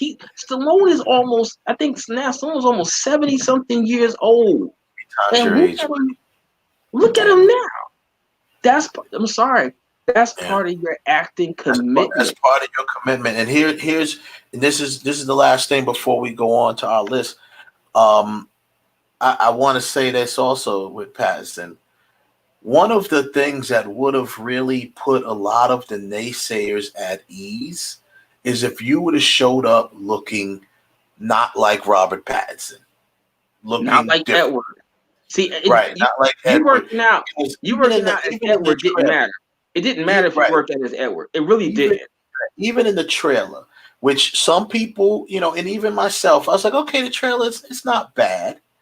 It wasn't bad the way they did it, but I said from the beginning. I even did a reaction. I think you can watch it here on IE Network. I did a reaction to that trailer, and I was like, I don't think it was bad or whatever. But what I didn't like from the beginning, I was pleasantly surprised. But what I didn't like from the beginning, and I kept saying it, I said I don't like what he's not selling me on Bruce Wayne yet. He hasn't sold me on Bruce Wayne yet. He seems very dark, Bruce Wayne, and you can't be a dark Bruce Wayne because Batman is the Dark Knight. You can't be a dark Bruce Wayne. You have to be the opposite of Batman. Or else people be able to. It'll be like that that skit that what's his name, Jimmy Kimmel did on his show when he figured out that that Bruce Wayne was Batman, and he figured out that Clark Kent was Superman. And he figured it out because he's talking, and then he's like, "Wait a minute, you're Batman." You know what I'm saying? So you can't just be walking around being dark as Bruce Wayne. Can't be, Then some people are calling him emo Bruce Wayne. I'm like, oh God, here we go. Glitter Bruce Wayne. You can't show up looking like Robert Pattinson. You got to show up where people be like, "Is that Robert Pattinson?" That's what you need. I'm gonna tell you. You know who he should play. And this is gonna sound. It's not gonna sound right, but it's real. Know who he should play Bruce Wayne like? Look at Robert Downey Jr. when he's Tony Stark. Just Tony Stark. He's a playboy. He's got women stripping. He's driving Lamborghinis. But when he's Iron Man, it's a totally different story. Yeah. That's what you got to do. You got to find the balance between the two characters. You got to find the balance because, and unlike Iron Man, Tony Stark, I mean, he revealed himself to be Iron Man, but he still continued to be who he was. But the bottom line is, like we were just saying, secret identities are secret identities for a reason. You cannot be, the reason why Clark Kent is a clumsy buffoon is because he has to be the total opposite of Superman. He can't be this stick your chest out, powerful presence. Yeah, powerful presence and Boy Scout. He can't be that. He has to be Clark Kent. Because you have to be able to look at him and be like, he kind of After you see him drop some coffee on somebody, and you're like, that can't be Superman. You know what I'm saying? And you saw that in Superman 2, where she said, "You're Superman," and she throws herself into the river. Clark Kent didn't go in there to save her as Superman. He just secretly zapped the tree to the branch. And even when he went down there to get her, what did he do? He fell into the river to show that to back up that he's just this clumsy oaf.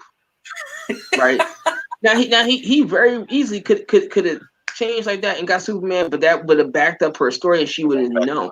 He had to sell it. And that's good. You got to sell me the character of Bruce Wayne. Bruce Wayne is a billionaire playboy. He's not some brute, because as a billionaire playboy, what do you really got? There's nothing to be brute about. You got the life of Riley. I got girls, hot cars, money. I'm young. And as you see, when Bale did it, Bale, he showed up at the party. He's got girls on his arm. He comes into. Come on, the guy got out the helicopter with 3 models on his arm. Right, exactly. That's what Bruce Wayne should be doing. You know what I mean? Now, granted, some people may argue that Ben Affleck played a quote unquote darker Bruce Wayne. He played not a dark Bruce Wayne. He played a older and fed up Bruce Wayne. He was just like a more mature Bruce Wayne. Number one. So yes, as young Bruce Wayne, he would have been 3 models on his arm. But as mature Bruce Wayne, he's worrying about his workers, the people that work for him, and stuff like that. People that work for his company that got injured and trying to take care of their families. And these are the things that he's worrying about as older, more mature Bruce Wayne. You know what I'm saying? That one, even in it, there's a scene in there where he's waking up and he's next to a girl. I never even realized that when I first saw it. I had to see like 4 times. Say, wait a minute, he got a chick in the bed. Like, wait a minute, Batman was dating somebody? Yeah, that's what he does. I mean, come on, he went to an underground. He went to underground fight. He's rich. Yeah, he's rich. He went to an underground boxing match.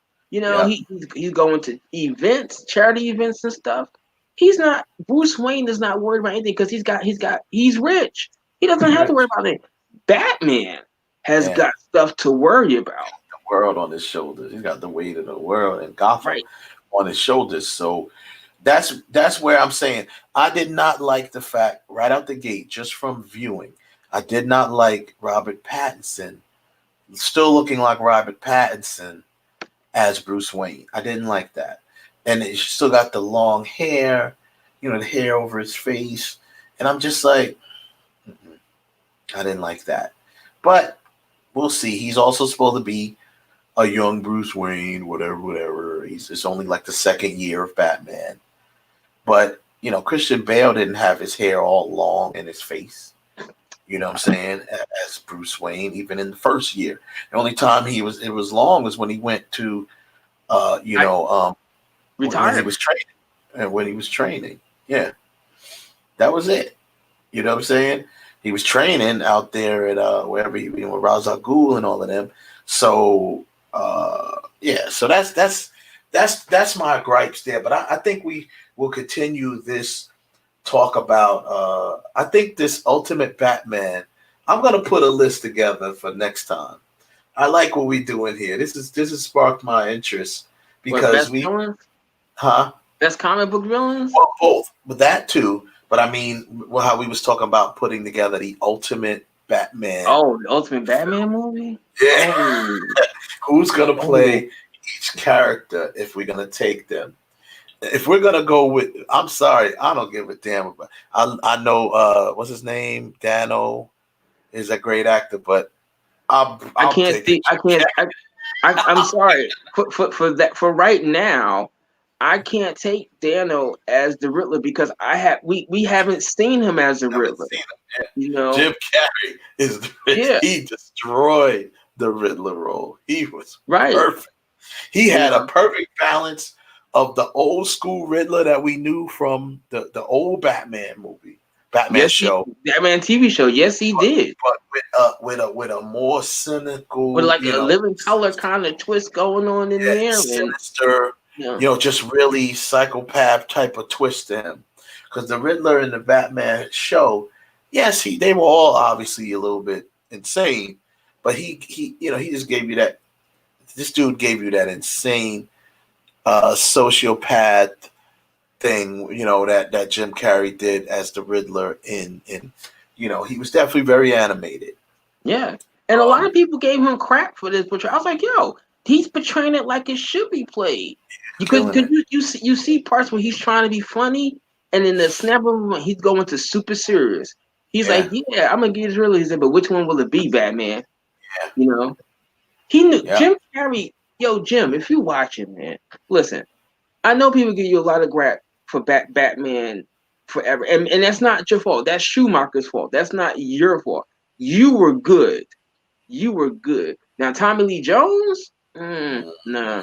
If you're gonna bring Two-Face back for whatever reason, he's dead. But if you're gonna bring him back, then I'd go with Aaron Eckhart. Man. And what happened to him? He's kind of going by the wayside, and he's awesome. But you really don't see too much with Aaron Eckhart. And man, he was great as Two-Face. Yeah.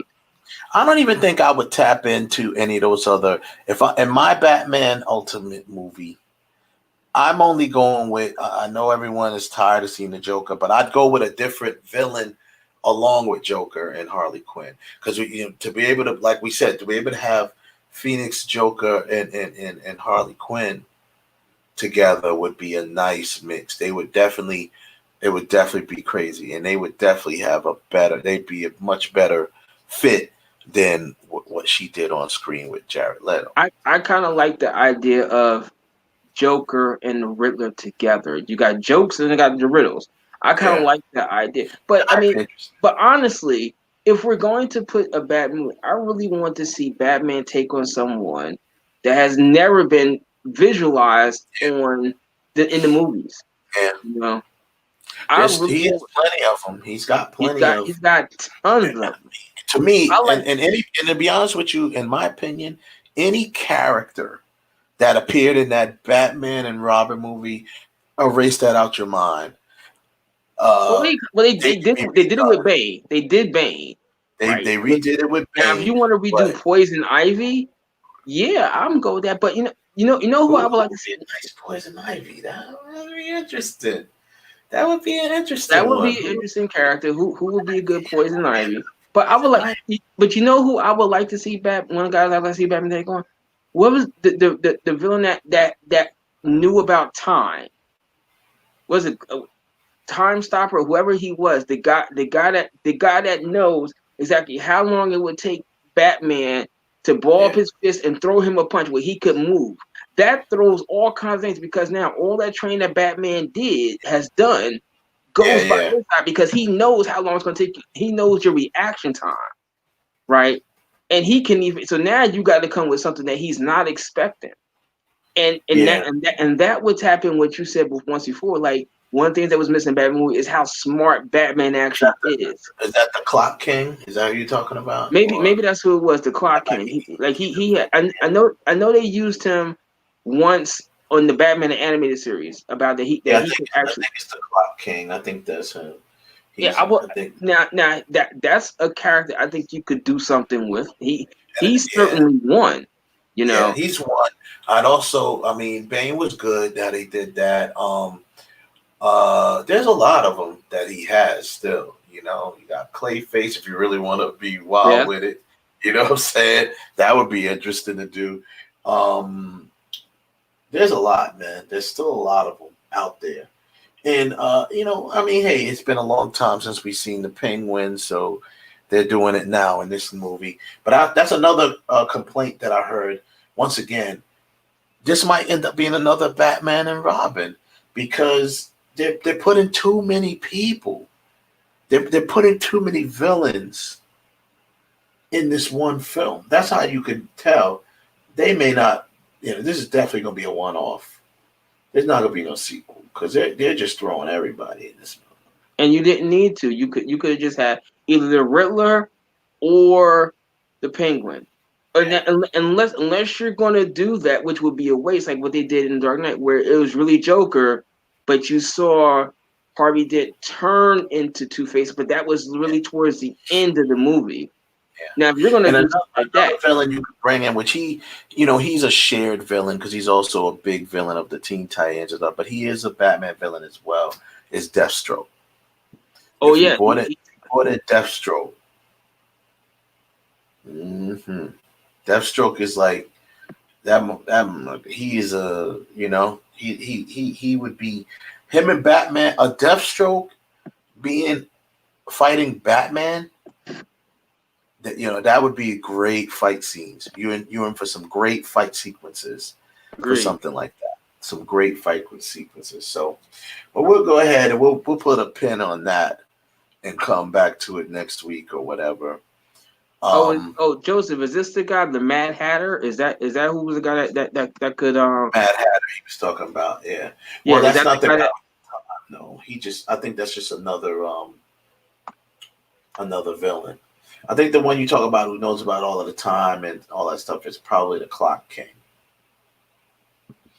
That might be it. But the Mad Hatter is another villain. You know, another good Batman villain.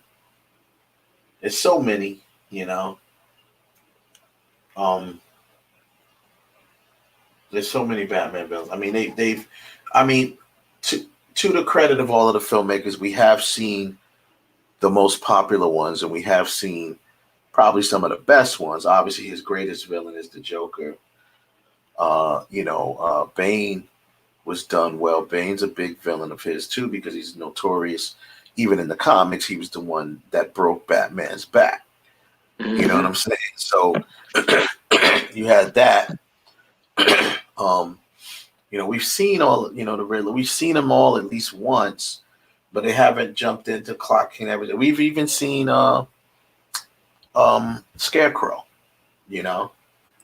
So that's it's interesting. But I'm gonna put together that for next week to our ultimate Batman. I'm gonna start looking for who could play Poison Ivy. Who could be a modern day Poison Ivy? That'd be interesting. I'm gonna start. I need to know. I need to know with a natural redhead. I'm gonna start with a natural redhead or a ginger to play her. This is what I'm gonna go with that. Well, I think most people nowadays, if you're going redhead, it would be Jessica Chastain. Either Jessica Chastain or Dallas Bryce Howard, because they're natural redheads. One of the two of them, But Jessica Chastain would be good too. But I mean, if you're gonna keep her physical, I mean, even though she's not redhead, but you can certainly have the option to change. Well, you can't have Poison Ivy red, but she certainly could have red.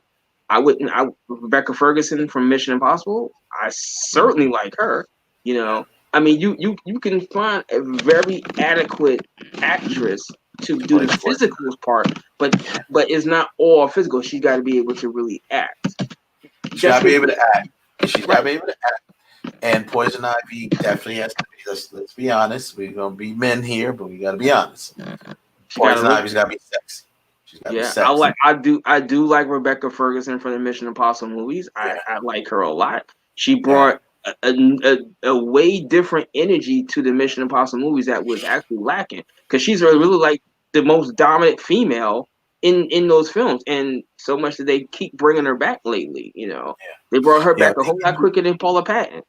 I feel like writing a freaking fan. I feel like doing a fan film, and I can write a version of Poison Ivy that could be nice and cynical, man. They could do like a real cynical version. You know what it's like?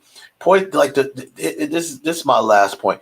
Poison Ivy, a cynical real life version of Poison. If anyone's ever saw the show Dexter, and then you had that season where he met that woman. She was so fine too. She was blonde. I forget her name, but he had met that one woman, and she was kind of like the real life version of Poison Ivy, because she knew, she was like a botanist or something like that, and she knew how to take the poison from certain plants, and she could literally poison you, where it was untraceable and stuff like that. I'm like, that would be my basis for the Nolan version. We'll call it the Nolan version, because Nolan don't like all of the comic book shenanigans. So we call it the Nolan version of Poison Ivy would be based on that character. I mean, I like her, but I think she's a little too old to play the part. Trisha Helfer from Battlestar Galactica that plays Cylon number 6. I think that woman is. I met her in person. That woman is stunning. I think she could have played 10 years ago. Yeah.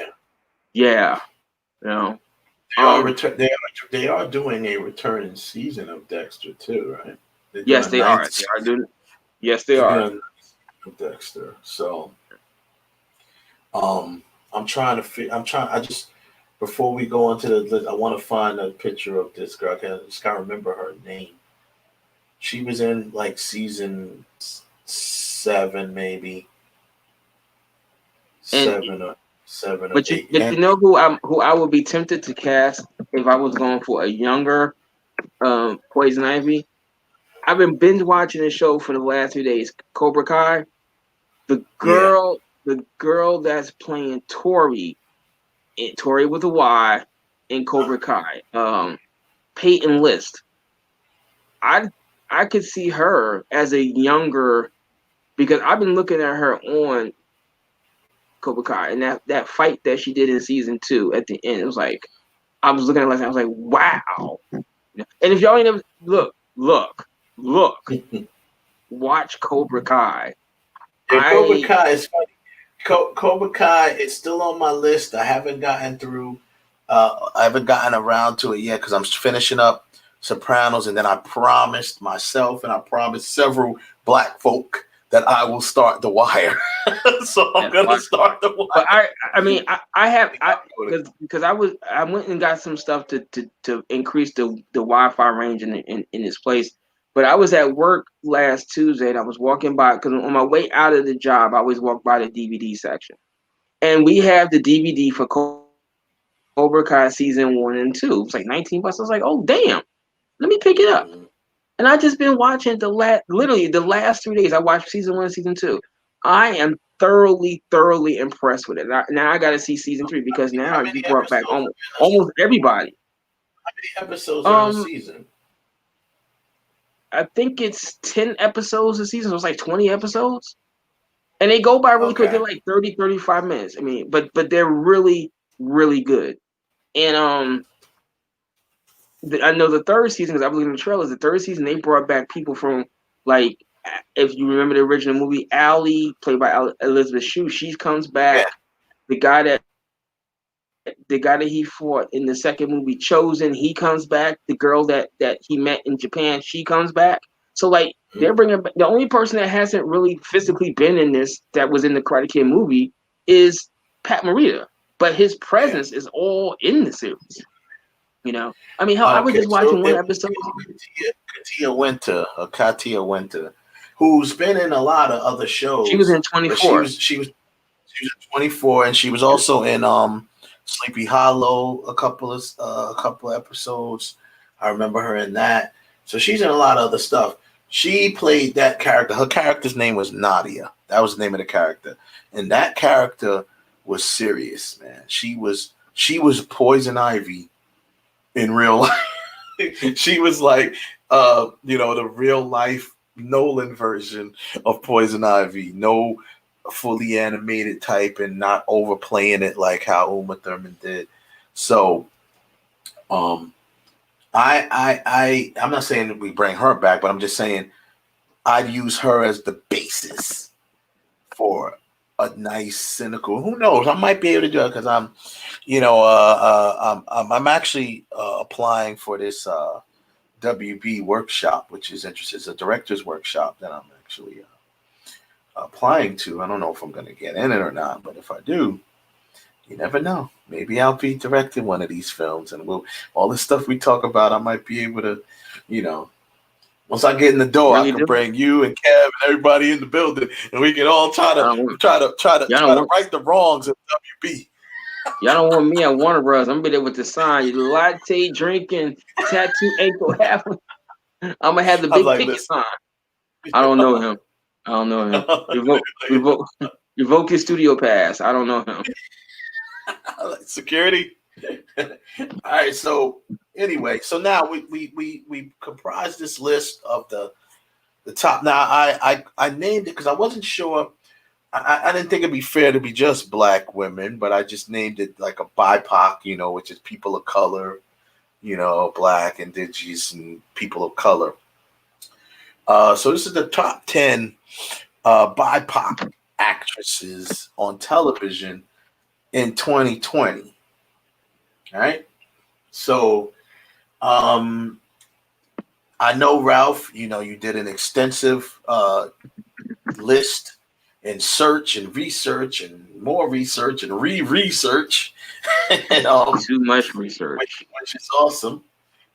Me myself, I did a little research, but I personally wanted to stick to shows that I've seen I keep saying this year, last year, 2020.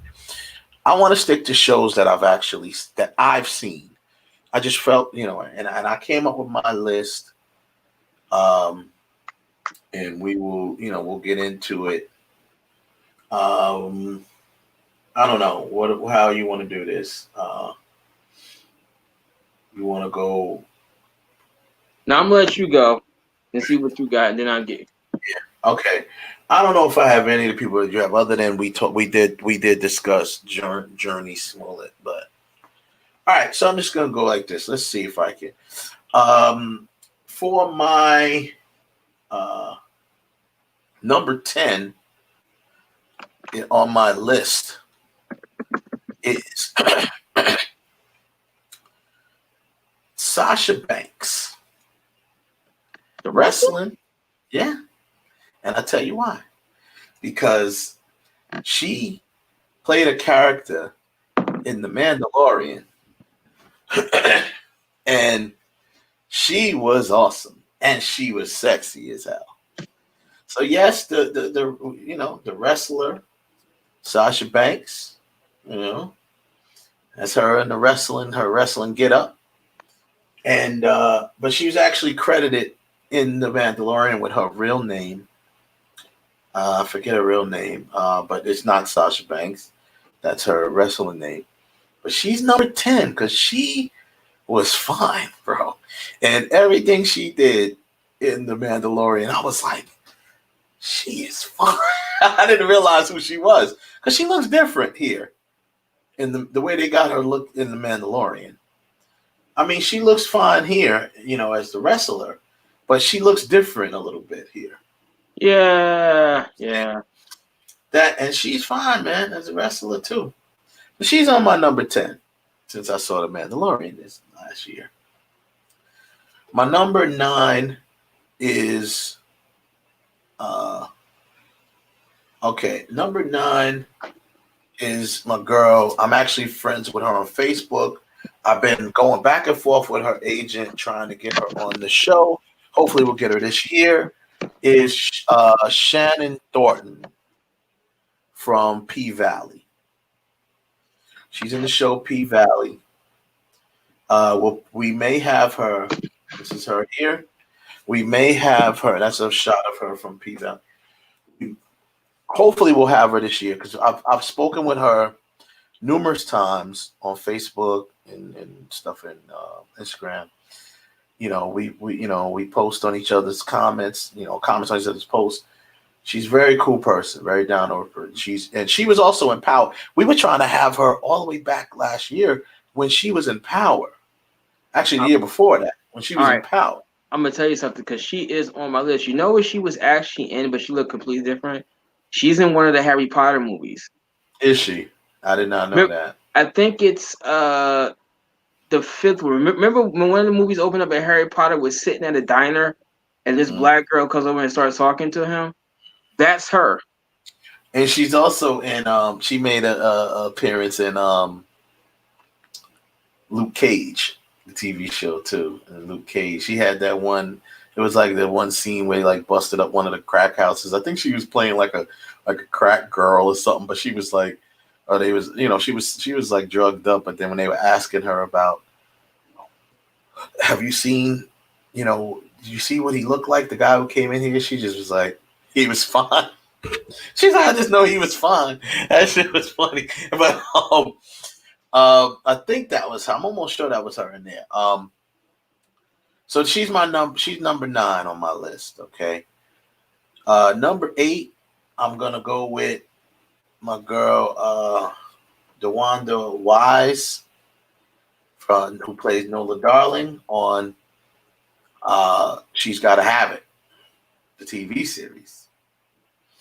Dewanda Wise, also a very big runner, front runner to play Storm, to be cast as Storm You know, a lot of people have been lobbying for her. She's been lobbying for the role. There's even people that's done, fan art of her as Storm, and it looks really good. You know what I mean? So, she is gorgeous. She was at the Urban Expo. She was at the Urban World Film Festival a couple of years ago for the series Shots Fired, and I met her. I told her, I said, you know, you're about to become the finest woman on television. She's like, you think so? I was like, yeah. This was before she was gonna have it. She is fun. She's beautiful, gorgeous. So that's my number 8. Number 7, we talked about this one. Of course, I have to put her on there. I love her in the show. Is Candace Patton, most definitely. Got aka Iris West on The Flash. She's my number 7. Yeah, she's number 7 on my list. I've always loved her. From the first moment I saw her as Iris West on the show, I'm like, big up to Jimmy Ace, who's in the building. Good evening, sir. That's what's up. Yeah. So Candace Patton is she almost made it a little bit higher, but number 7 on my list. Number 6, okay, throwing it off, going off a little bit, is a girl. She was introduced to the world via social media. She also, as Chris Brown's girlfriend, Karrueche Tran. Karrueche is in the show Claws, and she as well is number 6 on my list. She's all types of fine. I mean, she's been fine from when you see her come on the scene as Chris Brown's girlfriend. Chris Brown always got the bad girls, right? He brought her into it, and then everybody tried to jump on it once he brought her into the business. So she's my number 6. Okay, top 5 right now. This girl, you've met her in person. She's in our intro for the show. Logan Browning. Logan Browning is from the show Dear White Folks or Dear White People. This woman is just gorgeous. She could have very well been in the top 3. She is just all kinds of gorgeous. Like, just ridiculous, bro. Like, look at this woman. That's her. I'm showing pictures from the actual show and then showing like regular pictures of them. Yeah, she is gorgeous. She's gorgeous, man. When you met her in person, I'm sure you felt that same way. I was like, damn. She is just. And then she was also on VH1's Hit the Floor. First time I ever saw her was on that. And I was mesmerized by her. I was like, yo. And I'm gonna give you another I'll give you another nugget here. I really I had no way of getting in touch with her until I realized I could have probably went through Rob Riley. I really wanted her for Yoshi Lomax. I was like, yo, I really would love to have her play Yoshi. Because not only she's got the looks, she has got the attitude to do it. Mm-hmm. She's got the attitude to do it. She could play that. As a matter of fact, the character that she played in Hit the Floor really is what drew me to her possibly playing Yoshi Lomax. And I tell you, I ain't gonna say nothing else, but I definitely would love to get her to play Yoshi or any character for that matter. I'd love to work with her because I love her acting. She's killing it on Dear White People. Okay, number 4 is, set that up there. My girl, she's been in movies and she's currently has been on the TV show that I've seen her in. Obviously, I've seen her in movies, but the TV show that I've seen her in is Atlanta. Zazie Beetz. Zazie Beetz, that's a picture of her from the show. And of course, there's a regular picture of her there. She is, hey, what can you say, man? Zazie Beetz. She played Domino in Deadpool Part 2. Character, she killed it in that. Yo, she's all types of gorgeous, man. Love her style. This is the first time I've seen her with her hair like pulled back like that. Her hair is usually like that. Yeah. But it looks good pulled back like that too. You know what I mean? Killing it. All right, down to my top 3 now. My top 3. This woman here, of course, she definitely has to be in my top 3. Once upon a time, she would have been my number 1, but she got with that damn politician, so I don't really care. So, Rosario Dawson, of course. She was in The Mandalorian this year. That's the television series that I saw her in as Ahsoka Tano, and she even looks good as Ahsoka Tano. But Rosario Dawson is she couldn't get knocked out of the whole thing because she's been my girl for many moons. So wait a minute, just out of curiosity, what happens if to her position if she marries Cory Booker? Does she drop out your top 10, or because now she's unattainable, but right now she's still she got still a chance. It's still a chance. Any moment now, I can put out one of these films, become this big director, and I still got a chance. So no, I don't know, man. She would have been, once upon a time, she would have been number 1. Especially, I loved when she came as Ahsoka Tano, one of my favorite characters from the Star Wars shows, and a character that I always wanted to see played out in live action. In one of the movies, I was hoping, but this was good enough. That's number 3. Number 2, new entry into my life and into my list.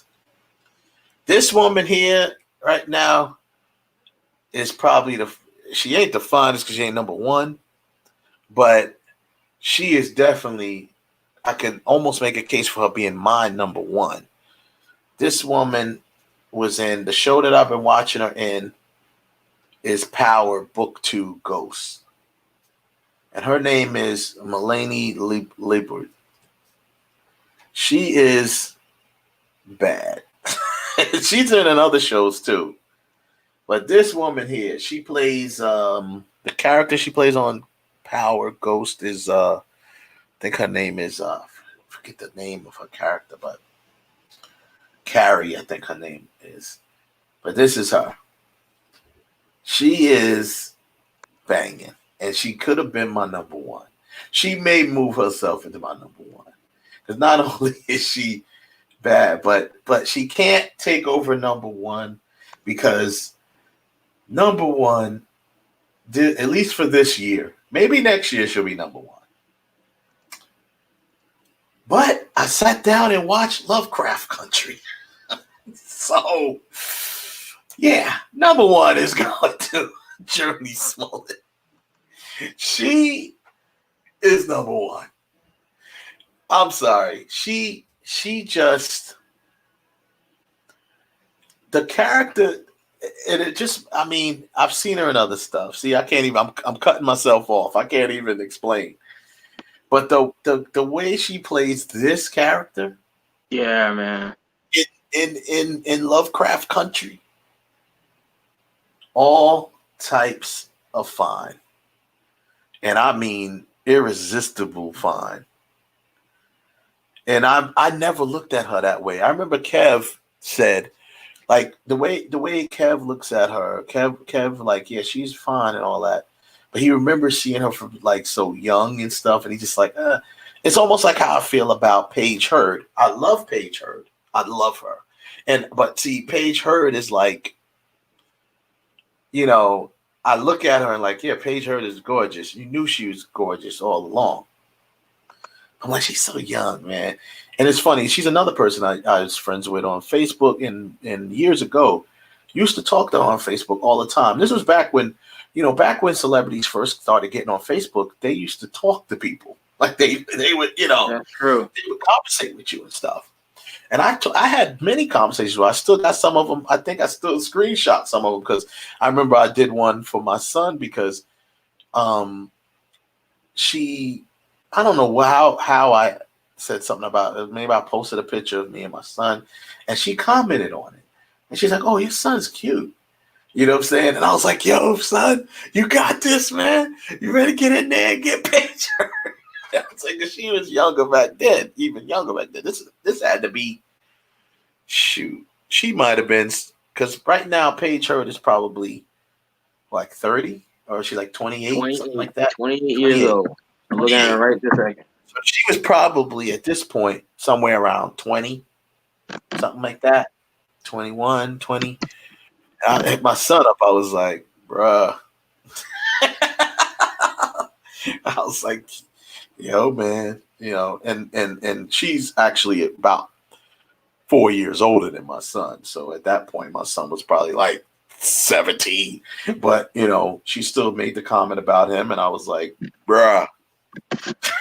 I was like, better get that Paige, man. She bad. So, but at the same time, I didn't put her on this list only out of respect for the fact that just to me, she's like this, she's like the same age as my daughter. You know what I'm saying? So I'm just like, I don't want to, I didn't want to go there. But she's she would be an honorable mention, and she is very, very, very beautiful. Person, very beautiful young lady. But I gotta go with my number one here. So that is my my number one. That's my top 10 for as I scroll through them real quick. Boom, boom, boom, boom, boom. You get a taste of all of that. Oh, yeah. I know this was a surprise entry, but I'm telling you, in The Mandalorian, she was fine, bro. She was sexy. Like whoever, I was just like, yo, who is that girl? Because I had never heard of her because I fell off with wrestling. So I had never heard of her. And I looked her up because of The Mandalorian. And I was like, yo, who is that chick in The Mandalorian? But I'm like, she ain't fine. And I looked her up and I'm like, oh, she's a wrestler. Yeah. Got you. That's Snoop's cousin. Seriously? Yeah. She's Snoop's cousin. Matter of fact, her entrance, she called her nickname on the show was the Boss, but on the show he actually did her theme music. Her intro. Yeah. Wow. Now that I didn't know. Like I said, I didn't know a lot about her. I only decided to even look her up because of the character she played in The Mandalorian. So I had no idea that and her, what is her, let me just shout out her real name, because her real name is what she's credited in, and that's why if it took me a minute to find her. Her name is Mercedes Vernado. That's her actual name. And yeah. But like I said, I had no idea that she was and then I didn't see that here. It says right there, yeah, relative Snoop Dogg. And actually, wait a minute. It says she's cousins to Snoop Dogg and Brandy Norwood. Yeah. So Brandy and Ray J, Daz Dillinger. Well, Daz Dillinger I knew was related to Snoop. But so wow, that is so interesting. So wow. That's very interesting. That she's cousins to Ray J and Brandy, Snoop Dogg, and Daz Dillinger. She's a WWE. Is she in NXT? Is that what she is? She originally started in NXT. Okay. I'm trying to remember. I remember I attended a couple of NXT tapings because they taped NXT at my school, Full Sail. Big up to Full Sail University. They do NXT there. And I attended a few tapings of it. And now I'm trying to remember. I may have a picture of her because I took a lot of pictures when I was there. If she was there, and they had a lot of people that day, a lot of female wrestlers. If she was one of them, I probably got some pictures. You know she was in there. Yeah? Yeah. I think she might have. Is she a heel or face? You know? She originally she was a heel, and then recently they turned her into a face. Okay. I'm gonna search my archives. I may have her in there. Very cool. So that's my list, man. So you can go through yours, and there you have it. Everybody in the chat room. I see some people like, oh wow, okay. That's my top 10 list, guys. And like I said, I don't know if Jimmy Ace, if you heard before I started, I based my list on shows that I've actually seen last year in 2020. So these are all shows that I've watched at least 3 episodes in 2020. Even Claws, I tried to get into Claws, but I didn't really like it. But I did see it, and I was like, "Oh, Karuchi's in that, and she's looking great." So yeah, that's where we're going with it, man. So go ahead, Ralph. It's on you. Now, before we do that, I need to be sure of one little thing, because if I'm gonna say to people, people are gonna see what the person looks like. So yeah, well, if I can look them up too. As you give me the name, I can look them up and try to. Okay. Unless you want to try. I'm gonna try to do this share screen so people can actually see who the person is. Okay. Now, what I did is that I based my list because I put it to anybody that made a television show that was broadcast, person of ethnicity, right, from 2019 to 2020, right? Because that's the year we were looking at, So I basically one day was doing this thing, and I looked at I think I can actually say just about every TV show that is made, no matter what it's on. I looked at the cast and crew to see who was in this thing. So I actually have a list here. The list originally was 91 women. 91 beautiful, stunning, gorgeous girls. So shout out to all of you that done this. But there's always a top something. So this is my top. All right, 10. So we're gonna jump onto this thing. All right, we're gonna try this share screen thing. I hate doing this thing. Because I don't know how to do it properly. Okay, share.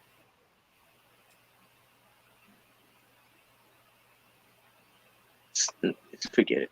Okay. All right. This is my top 10 list. Right. Yeah. My number 10, her name is Tristan Mays, and she is on the television show MacGyver. That's on CBS. Wait a minute. I'm sorry. Whoa, that's wrong. Why didn't I? No, I'm sorry, because the order is wrong. Okay. My number 10 is Stephanie Charles, who plays on a television show called Ruthless, which is shown on BET Plus. She is my number 10.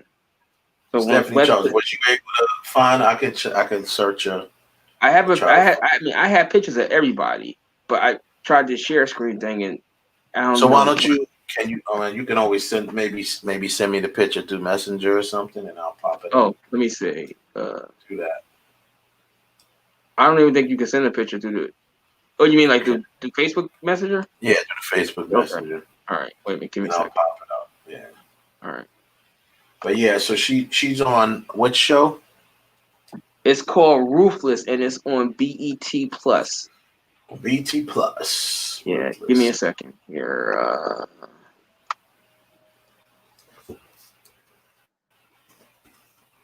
Where? Oh, okay. Is she the main character on it, or? Now I'm sending you the picture right now. Okay. So she's on BT Plus. Yeah. And she's on the show Ruthless. Yes. BT All right, Plus I just sent you the picture. Okay. I'm gonna grab it and pop it up here. All right. Stephanie Charles. Just sent me a picture. There she is. All right. There she goes. Let's pop her up. Do. This is Miss Stephanie Charles. There she goes. Awesome sauce. So she's your number 10? That's my number 10. That's Stephanie Charles. She's on the BET Plus show called Ruthless. Right. My number 9, her name is also she's on Power Book Season 2, is Latoya Tonito. I don't know if I'm saying her name correctly. I think I know who you're talking about too. Does she play Diana or whatever? Is that the one who plays her? No, I don't think that. Let me see a picture. Send me the picture. Let's go. Yeah, that's her. She plays Diana on Power Book 2. Yeah. Okay. Yes, I think she's gorgeous. Like, wow. Now, I have to say, as far as just beautiful women, Power Book 2 has better looking women than Power. Yes. The original show. Yes, because they do. You have her, you have Paige Hurd, who is very beautiful as well. They're all around this, they're all playing these younger girls. And then you got the girl that I brought up, Mulaney Liebert. She's also on Power Book 2. Then there's a couple other ones on there that's really, really good looking too. There's the one who plays that character Effie. I can't think of her name right now. So there's but they're all younger. Like as far as its characters and stuff goes, they're like younger characters. They're all playing younger characters than what they really are. Because most of them, well, I'm not sure her age, but like I said, they're all around Paige Hurd's age, like 27, 28 years old, something like that. Okay, cool. So she's your number 8. Yeah. And like I said, my list, there's a lot of people on there that you have down there. Like I have Rosario Dawson, she's on that list. Okay. But they just didn't make the top. My cut. Didn't make the top 10. My number 8 is Tristan Mays, and she is on the show MacGyver. Oh, the remake MacGyver. The remake of MacGyver. Yeah. That's right. Because I actually got into that show. There she go. Yeah. I got into that show. For a while. I mean, I haven't seen it later seasons, but because that dude actually kind of looks like MacGyver. He looks like the dude who played MacGyver. And he's supposed to be like a nephew or something of the actual character MacGyver. I believe so. Right? I believe he's not supposed to be the same guy. He's actually like a nephew of the MacGyver character or something like that. Yeah. Which I think is interesting. Yeah, she's beautiful. I do remember her. Yes, she is. Okay. My next choice, she's in a TV show called Blood and Water, which is on Netflix. Her name is Gail. No, I don't know if I'm saying this right. Is Gail Nocaine Boblane. Okay. She's got an African name? Yes, she does. Okay. And here she is. When I saw her, I was like, she kind of sort of looks like Halle Berry a little bit. A little something. A little something. Very pretty too. Little something. Very pretty. Yeah, she has that's very pretty features though. She looks like someone that I know. I know a woman that really reminds me of her. That's interesting. Yeah, but she does. She at first like, is that Halle Berry? But no, it's not. No. Beautiful. Beautiful Now woman, my beautiful. number 6 girl is someone who you have on your list, and that's Shannon Thornton from P-Valley. Okay, Shannon Thornton. Yes, Shannon Thornton from P-Valley. And there's your picture of her, which I had seen that picture too. We'll bring her back up. So now that settles it. We have to get her on the show now. Yes. I've been going back and forth with this young woman. And like I said, she's so sweet. She's a very cool person. Of course, to book people for stuff like this, a lot of times, they want you to go through their publicist or their management or whatever, so it's all, I guess, documented or whatever. But the only issue that I always have when people do that is I'm talking to you right now.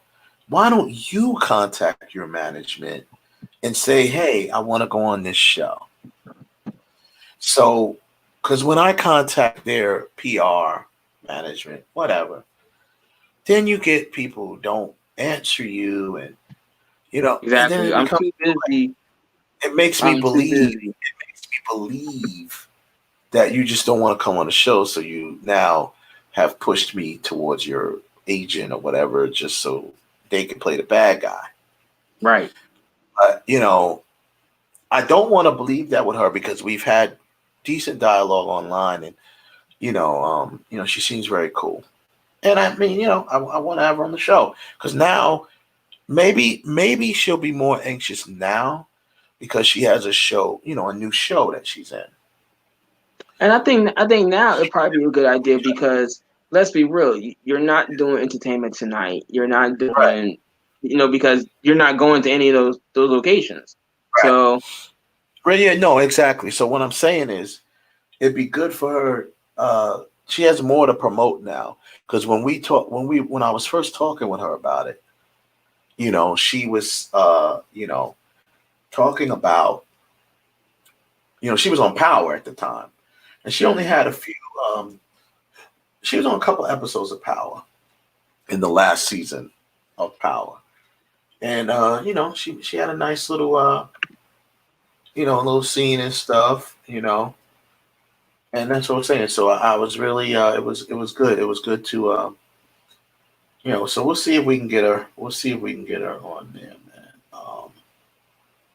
I hope so because I would like to, I think she's very, very beautiful. I like to ask her how you went from Harry Potter to this strip club. Exactly. Yeah. My number. So now I'm into my top 5. My top 5 is a holdover from a previous year. I think like 2 years ago, and I always think she's just smoking. Is Janaya Gavankar, who is on the morning show for Apple TV. Okay. She was on my list. She was number 2. Yeah, I remember her. I love her, man. She is gorgeous. I do. She is gorgeous. She was on your list the last time we did this. Yeah, she was. She was number 2. She only got bumped because of what's the name? God, I can't think of her name. Yeah, Priyanka Chopra. That's the only reason why she got bumped down. But I remember she's on. I didn't know she was on the morning show or whatever it's called. I remember her distinctively from a couple of shows. She was in she was on the show a couple of shows. I used to watch this show on ABC called The Gates. She was in that show. Very good, very cool show. She was on the L Word. She was on the L Word. She played Poppy on the L Word. Right. And she also in that sports show. The fantasy football show. Yeah, what is it called? She is. The League. She plays that character in the League that was that character that they actually named the trophy after her or something like that. Yeah. Remember? She was on True Blood. She was on True Blood for a while. She was a shapeshifter. She was the girl that started getting involved with the dude that could change into a werewolf. but nowadays I think she's more known from her character she played because she does a lot of video games. She's in she plays a character called Eden Verso in Star Wars Battlefront 2. The whole thing is geared around her, right? So she has put herself out there much more. But she's just beautiful, gorgeous, and I've been looking at her for a long time. Yeah. Not just because of her beauty, but a lot of stuff that she's been in. She's a very good actress. Very good. And I think, didn't she end up in the last season? Didn't she show up in the last season of Sleepy Hollow as well? I believe. Yes, she did. She kind of replaced Nicole Bahari, in a way. You know what I'm saying? Because like her character came on when Nicole Bahari's character pretty much died off. And she was also on Arrow for a minute. She played a girlfriend to Oliver Queen for a brief second. Remember that? Joseph Tanner says the force is strong with her. Yes, it is. It's very strong with her. I agree with you, Joseph. The force is very strong with her. Okay, so my next choice, and I said it was the only woman who I said deserved to be in that I just could not do a top 10 without, and that's Angela Bassett for the ABC show 911. If y'all don't know who Angela Bassett is, what number is she in? She is number 4. She is number 4. Number 4. Okay. Number 4 is Angela Bassett from the show 911 in I think it's on ABC. Everybody should know who that's good. She's 60 something years old. I think she is 62 years old. And I'm sorry. Killing it. Jesus. Killing it. Destroying it. Killing these young Courtney Vance is a lucky dude because, man, what it could be like just to be in her presence for like an hour. Like, wow. Killing these young chicks at 62. 62. Imagine what she's going to look like when she's 72, 82. She's going to look like she's still like in her 40s. Well, she's going to be just like, Raquel Welch, people that got older and still look really good. Killing it. Diane Carroll, another one who was, Diane Carroll got older and, looked very good. And hell, she's going to be like her, the person she played in the movie, like Tina Turner. Tina Turner still looked good as she got older. Yes, she does. She's killing it. Now my number 3 is someone else who was on your list. Okay. I've been looking at this woman for a minute, and she just killed it. That's Journey Smollett, Lovecraft County. Lovecraft Country. Lovecraft Country. She is just killing. She's killing that role, man. She is killing it. I'm loving it, man.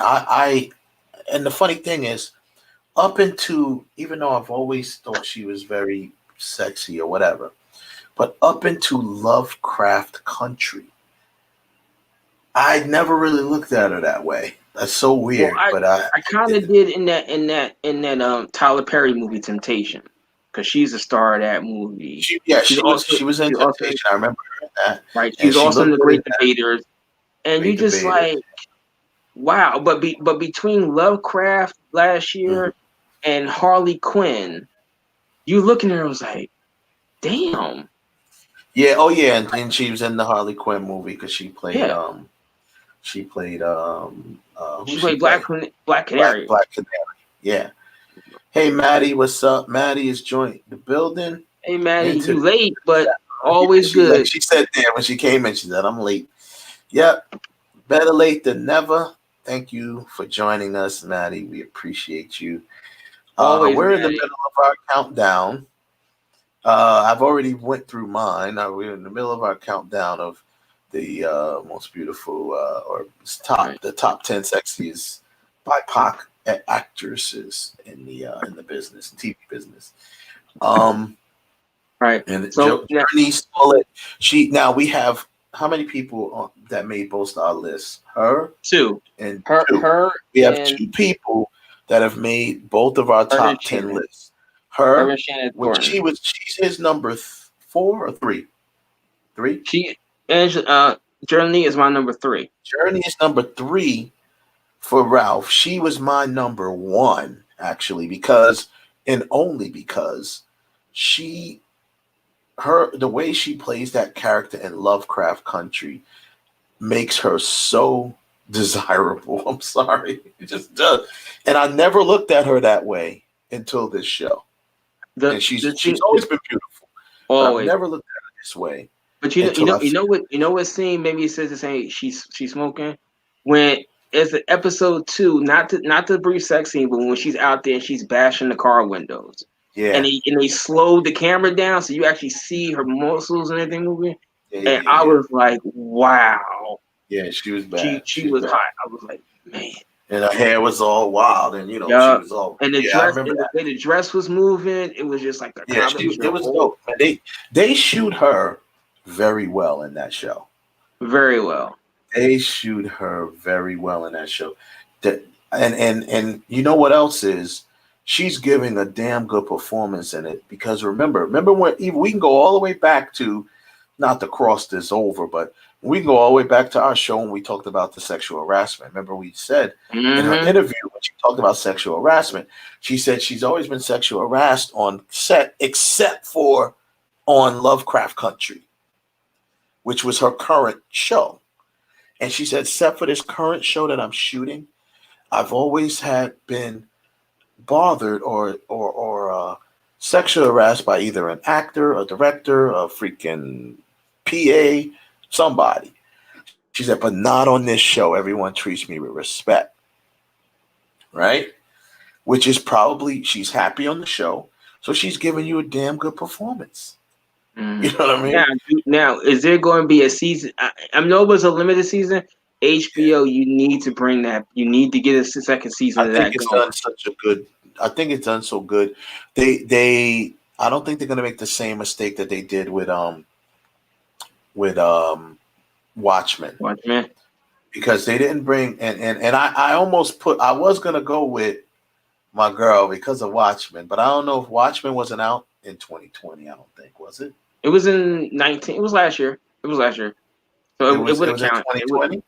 No, it was 20. It was 19 going to 20, so it would have counted. Okay, it would have counted. Okay, I wasn't sure, so I didn't, But yeah, Watchmen. I was gonna put Regina King, and she's kind of like an honorable mention here because she's also very, very bad. Very bad. She's very bad, bro. And I was like, and I just wasn't sure if it was considered 2020, but yeah. So I'll throw her in as my honorable mention. Because I got a lot of honorable mentions. And matter of fact, later on tonight or tomorrow, to everybody that checks out our Facebook page, which you should be checking out, Real Talk Director on Facebook. I'm actually going to do a top 20 because I got 10 more that easily could shift the numbers up. But there's going to be 10 more. So I'm going to put my top 20. So look for that in the next 24 hours. It's going to be on our Facebook page. Next 24 hours. Joseph says here, too bad that another beautiful black actress, Kerry Washington. Very nice. China, yeah, that list that I have of 93 people, both of them are down there on that list, but there was just others in front of them that I was like, no difference. Kerry to me, and here's the thing. Honestly, I've never been high on Kerry Washington. I always thought she was very pretty. I've never been high on Kerry Washington. She definitely, she knows she's got that sassiness and she can throw that sexiness too with her acting. But just for whatever reason, she's just never been. But she caught my eye as the temptress in I Think I Love My Wife. That's when I started getting on the Kerry Washington. Because I mean, I already knew her from Say the Last Dance, and a few other things. More like pretty cute, and Save the Last Dance. Now, if you want to go with like who has the best smile, I was definitely Kerry Washington because her smile is just like it's just like so warm and comforting and like happy. I mean, she's awesome, but like I said, it was a different type of list, and Joseph also mentioned Zendaya. I did not put Zendaya in my top, and the only reason why I didn't, Joseph, is not because she's not beautiful, because she sure is, but for my criteria, I was only going with shows that I've seen, and I've yet to see Euphoria or whatever that show is that she's on. I have yet to see that show. There's another one on my list. You gotta watch that. Matter of fact, there is a new episode of Euphoria that they didn't do another. They haven't done another season. They did like a bridging episode where it's her and this guy that wants to be her counselor. They're just sitting in a restaurant talking about life. You know, how she sees life from her perspective and how he sees life from his perspective. And that's all that it is. And it is just so good.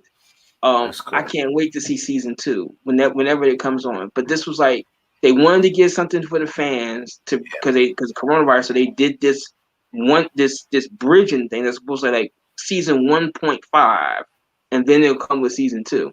Now they may say we still can't shoot nothing, so we may have to do another one of these because it's just her and him and one other person in it. There's no other people in the scene. They're sitting in like a IHOP or a diner at like 3:00 in the morning on Christmas Eve. They're just sitting there talking, you know, and it's just like it's like damn, it just makes you want to. And that's the thing about Euphoria. Euphoria makes you want to cry. I don't care who you are, but because we all know somebody like that, whether as an adult or when you were a teenager yourself, we all know somebody that's one of these characters. The jock who thinks that the world revolves around him, the girl who doesn't fit in, the girl that wants to be super popular, the girl that's like budding to be popular, but she's like right behind the popular girl. You know, the girl that's overweight and feels like she doesn't fit in, but she's really hot. Yeah. All this stuff. You know, even though it is about drugs, but drugs, depression, death, life, all these different things. It isn't, and I was right when I said, you can go back on the show, and I said, when they announced the Emmys, I said, just give Zendaya the Emmy right now. Just give it to her, because nobody else is going to beat her, and she wound up winning. So, and next year, when the Emmys come around, Michael Williams, give him the Emmy now for Best Supporting Actress for Actor for Lovecraft Country. Just give it to him now. He did his thing. I just, you know, I'm not gonna get into that because it there's certain scenes with him that just threw me off. But that scene when they went back in time and he's looking at his younger self with that kid, that scene right there is what's going to win him the Emmy. That scene right there. Because you're like, wow, you got the opportunity to go back and look at yourself, and you could go over there and change it and change your destiny. But you know that you can't. Yeah. And of all people, your son is the person that's going to stop you from going down this path that you eventually will go down anyway. But he temporarily stops you. Yeah. Go ahead. Back to the list. Right, back to the list. My second choice was someone who I happened to see on a commercial for this show, right? And I was like, who the hell is that? All right, so my number 2 is Adrienne Ray from the sci-fi show called Variant Queen. Oh, yeah. She's very pretty. Very pretty. Bring her up there. There she go. Yes, I saw. I was like, yo, and the show is campy, cheesy, crazy. Look at her, man. Look at her eyes. I know. Not just the look of her eyes, the shape of her eyes. Mm-hmm. And, the smile. Yeah. But I saw, but like I said, when I saw, I was like, yo, who the hell is that? And it's a show. I don't even know if the show is still on the air. Because it came on and then it just mysteriously. So maybe it was a limited run series or something. But I saw the commercial and I watched a couple episodes, and it's like I said, it's campy. It kind of gives me like the vibe of how somewhere between how they used to do like Xena, not the physical stuff, but like the campiness of it. It's around that. It's around that area. Or what's the show? Briscoe County with how do you do the Adventures of Briscoe County? Mm-hmm. With what's his name from the Ash, the guy that played Ash, Bill Campbell. Oh yeah, Adventures of Briscoe County. See, y'all know about the show, The Adventures of Briscoe County. Find it. Yeah. But my number one choice for the sexiest woman on television, and I didn't even know when I first saw this, I was like, I didn't even know that's who that was. Now I know you and Kev got this thing about, you see someone on television as a kid and they grow up, they're like off limits. But I'm like, screw that. Right. I did not know who she was. I saw her on an Instagram in a thong bikini. I was like, yo, once again, who the hell is this? Then I found out who it was. I was like, nah, it can't be, but it is. My number one for this year is Parker McKenna Posey from the BET show Games People Play. Yeah. And when the picture comes up, I'm going to tell you who she is. I know exactly who she is. I know her too because she's actually best friend. At one point she was best friends with Paige Hurd. Mm-hmm. So I knew exactly. I know exactly who she is. Yeah, but to everybody else may not know who she is. They're gonna say, "Well, Ralph, who is she?" Yeah. There she goes. For those that don't know, that's the girl that played Baby Girl, the youngest on the show. With Damon Wayans. My Wife and Kids. That's Baby Girl, the youngest girl of the show. Yeah, but she has grown up to just like Lord. Yeah. She's very beautiful. Like I said, her around that same time that I was kicking it with Paige Hurd. She's also another. Like I said, it's funny how it used to be on Facebook. Celebrities used to join Facebook and they would actually talk to people, you know what I mean? Mm-hmm. And I've spoken to her as well on Facebook, as well as Paige Hurd. Yeah, I know exactly she's very pretty. And she at that time when I was speaking to them, you knew she was gonna be this because at that point they were probably like maybe 18, 19 years old. So you knew she was going to grow into this. I didn't know she was going to turn into a walking orgasm. I'm sorry. I did not know that. But my God. I know she was dating some boob. I think she still is dating this boob. No, I believe they broke up. But she was dating this boob, right? And but when I found out who she was, I was like, no. And matter of fact, is this the picture? No, not that one. Well, this is a pretty good picture too. Yeah, I'm gonna. There you go, right here. This is the old school picture of her. Right. You go from that. My wife and kids. Yeah. You go from that to this. You see her in that one right there. Right. Yeah. That one. I mean, like, and then don't even find the one with her in the bikini. You're like, oh my God. Yeah, Parker McKenna. Yeah, I remember. Yeah, definitely. And you know what's funny? It's a lot. Sometimes, like, listen, even though Lisa Bonet was on the Cosby Show, the girl that turned out that we did not expect to look that hot was what's the name? Rudy. Yeah. For a minute, Rudy was like really, really smoking, but now she got a baby waiting on her. But I mean, she's still smoking. But you did not see that coming like that, and like this, even as Josephine says, like China and McCain. My God. Yeah.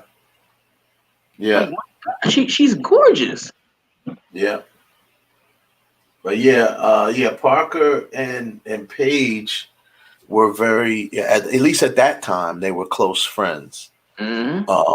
And I learned that from them themselves, you know what I'm saying? Because I was following Paige Hurd, and then I think she might have said, hey, follow my bestie, Parker, you know?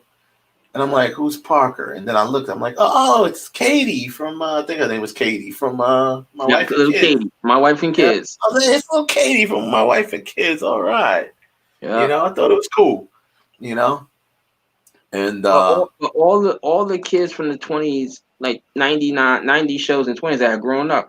I mean, I'm like on the list. I have here Like I do have Paige Hurd down here. I have Imani Hakim, that was Chris's sister on Everybody Loves Chris. On Everybody Loves Chris. She's become very beautiful. Very they beautiful. grow into very, and it's funny because she was the same character, but she got replaced. No, not her. That's the one for Chris. I'm talking about the other girl too. Also grew to be very pretty, dark skinned girl from My Wife and Kids. She was the first older sister. I forget her name, but she played. So you had the older sister from My Wife and Kids. That was the light skinned girl. But she replaced the original girl, who was a dark skinned actress. Yeah, she was dark skinned. She got replaced. Yeah. Jennifer Freeman is the girl that played the replacement ones. Right. Jennifer. Now Parker has grown to be hotter than Jennifer Freeman, and Jennifer Freeman's hot. She's beautiful. Jennifer's just beautiful. Parker became like more hotter or whatever, but yeah. So it's crazy, man. How old do I freaking feel? How old do any of us feel watching, looking at her become who she is? And I mean, you know, as you know, she was from My Wife and Kids. You said the other girl, Hakeem or whatever, was from Everybody Hates Chris. Also, Paige Hurd was from Everyone Hates Chris. Yeah. She played the girl next door. You know? The dark skinned girl, her name was Jazz Ray Cole. Jazz. Yeah. Jazz, yeah. So I tell you, bro, it's great. So Parker made you number one, huh? Yes, she did. That's awesome. Yes, she did. Man. I have not. I've lost contact with them, but hey, we need to try to get some of these women on the show. Yes, she did. And like I said, that's just the top 10. Is she currently on right now? Who, Parker? She's on Games People Play. It comes on BET with her and Lauren London. Lauren London, another one that was seen young and a lot of early in the game.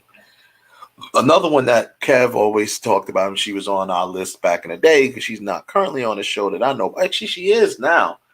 That she's was on Games People Play. No, I'm not talking about her. I'm talking about Megan Good.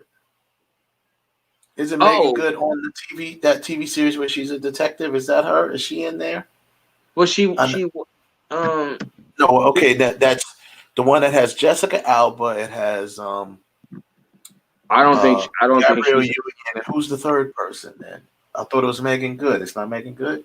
No, it's not Megan Good. I know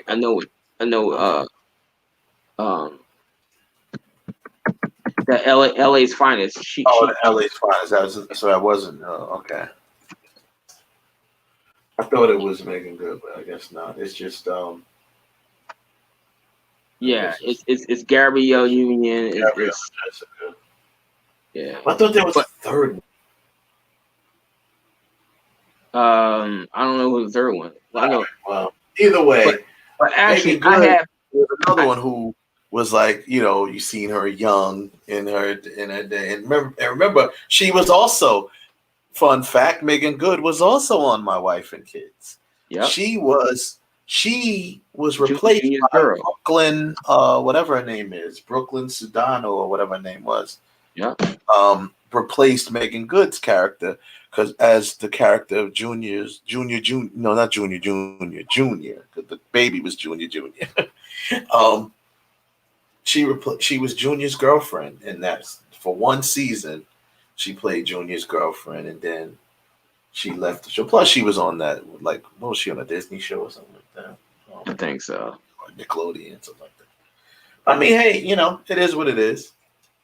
They grow up. But because I see people looking at the list, and they're like, okay, I do have a replacement. And this woman just came to my attention the other day. I was like, wow.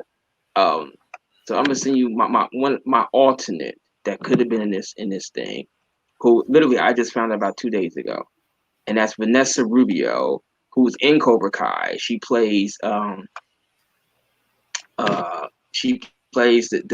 boy's mother. What's his name on the show? uh, Miguel. She played Miguel's mother on the show, and I was like, wow.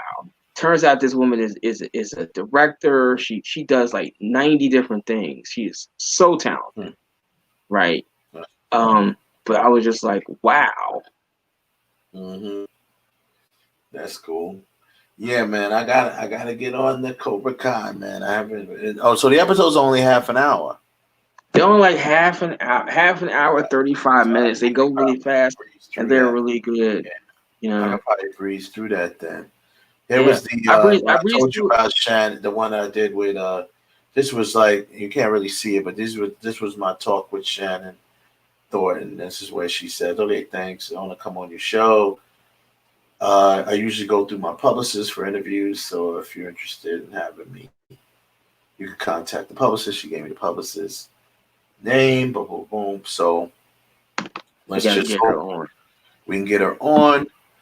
And I'm actually gonna I'm gonna try to see if I can reach out to. I'm definitely gonna reach out to Paige because now she's relevant. She's on Power. You know what I mean? Reach out to some people from the show Power, Ghost. Now is the time to try to get these people on because now the show's over.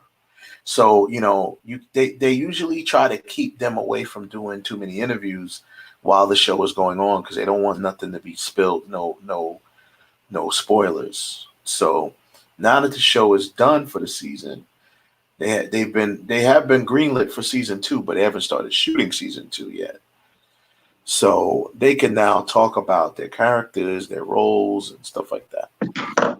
So look for this year, just to let everybody know, we are looking to get way more interviews and things like that this year done, and I believe we will because there's a couple of people that I'm going through now that's giving me some solid connections with these people, and people are more eager to come on because it's easier. They don't have to go nowhere. They can just do it from the comfort of their own home, and come on. So. But Shannon's definitely on the list. She's gonna be. She was on both of our top 10 lists, so we gotta get her on the show. I'm gonna try to get some more people from this list on the show. Yeah, I'm looking on the chat room. James he said Jimmy Aces says, "How about doing a list of ladies in the industry that are not drop dead gorgeous, but for some reason they are sexy?" That might be something a little harder to do because that's really someone's. Even doing a top 10 list, that's really someone's opinion. But they're all of our opinions anyway. Yeah, I don't really know how to do that one because if say that they're not, I mean, I know plenty. I can, off the top of my head, I know plenty of actresses that I could say that about. That's just like Julianne Moore. To me, Julianne Moore. But she is gorgeous.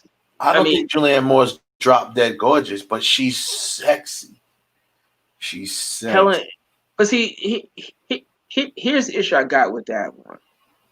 Is that you're looking at Julianne Moore of 2019, but if you go, it's not like she came. I'm even talking about younger Julianne Moore. I never thought she was drop dead gorgeous. I thought she's pretty, but more than pretty, she's sexy. Always felt that way about her. I would say like Helen Mirren, certainly very sensual. Susan Sarandon is not drop dead gorgeous, but she is very sexy. Mm-hmm. Some of the films that she is, you're just like, wow. Like I was looking at her the other day in the Banger Sisters, and that Banger Sisters. But even though she's clearly older, you're still looking at her like, damn. Wow. Yeah, there's a few of them. I have a few of them that off the top of my head that I know fit that description where it's just like, yo, it's just something about her. And my man Michael says something about. Is Sandra Bullock on that? Like that kind of list, would you put Sandra Bullock on that list?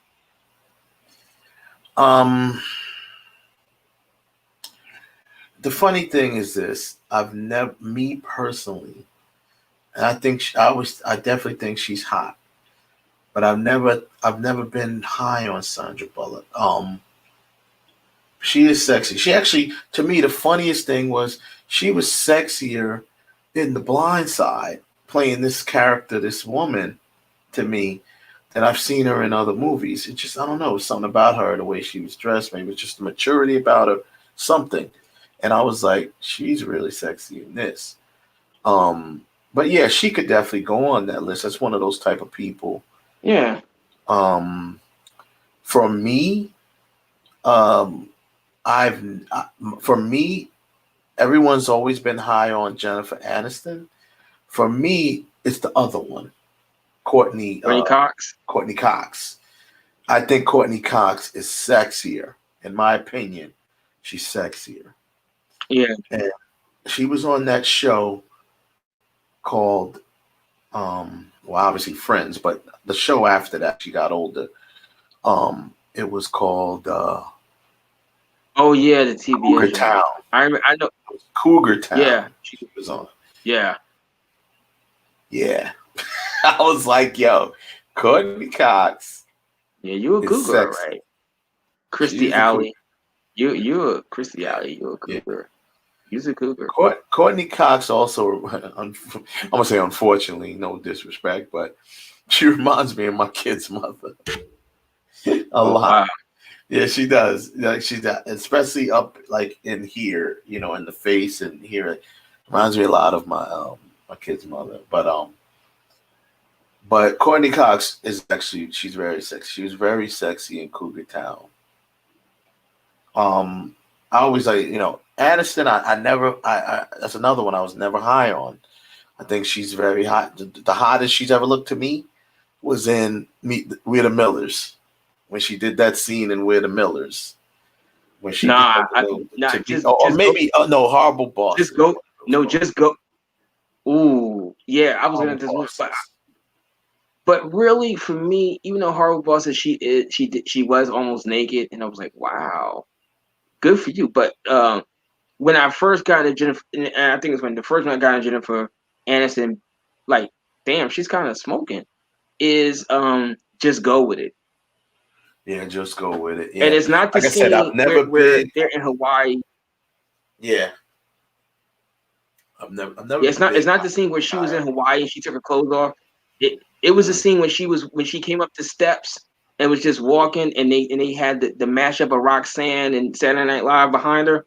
Saturday Night Fever behind her, and she's just walking, and they was in like a slow motion. I was like, wow, because I've seen Jennifer Aniston and stuff, but that image was like, that's the first time I thought that she was actually to be a sexually man, that she was doable. Was the first time I was like, wow. If she walked in front of me, I would want to do her. Right? And what's his name? Jimmy Ace had just asked me if I have an honorable mention.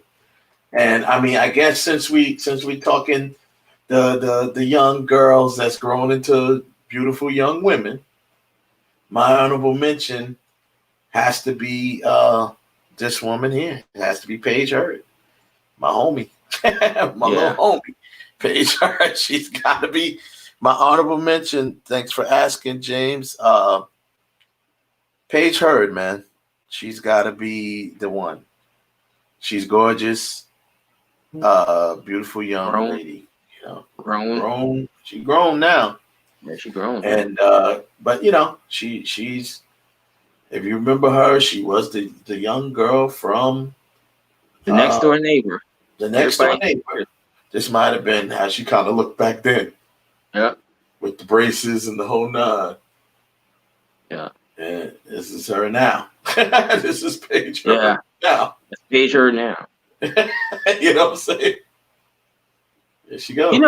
That list that Jimmy just said, you know who I would put on that list that's not smoking hot, but there's something sexy about her. And I know it's going to sound crazy.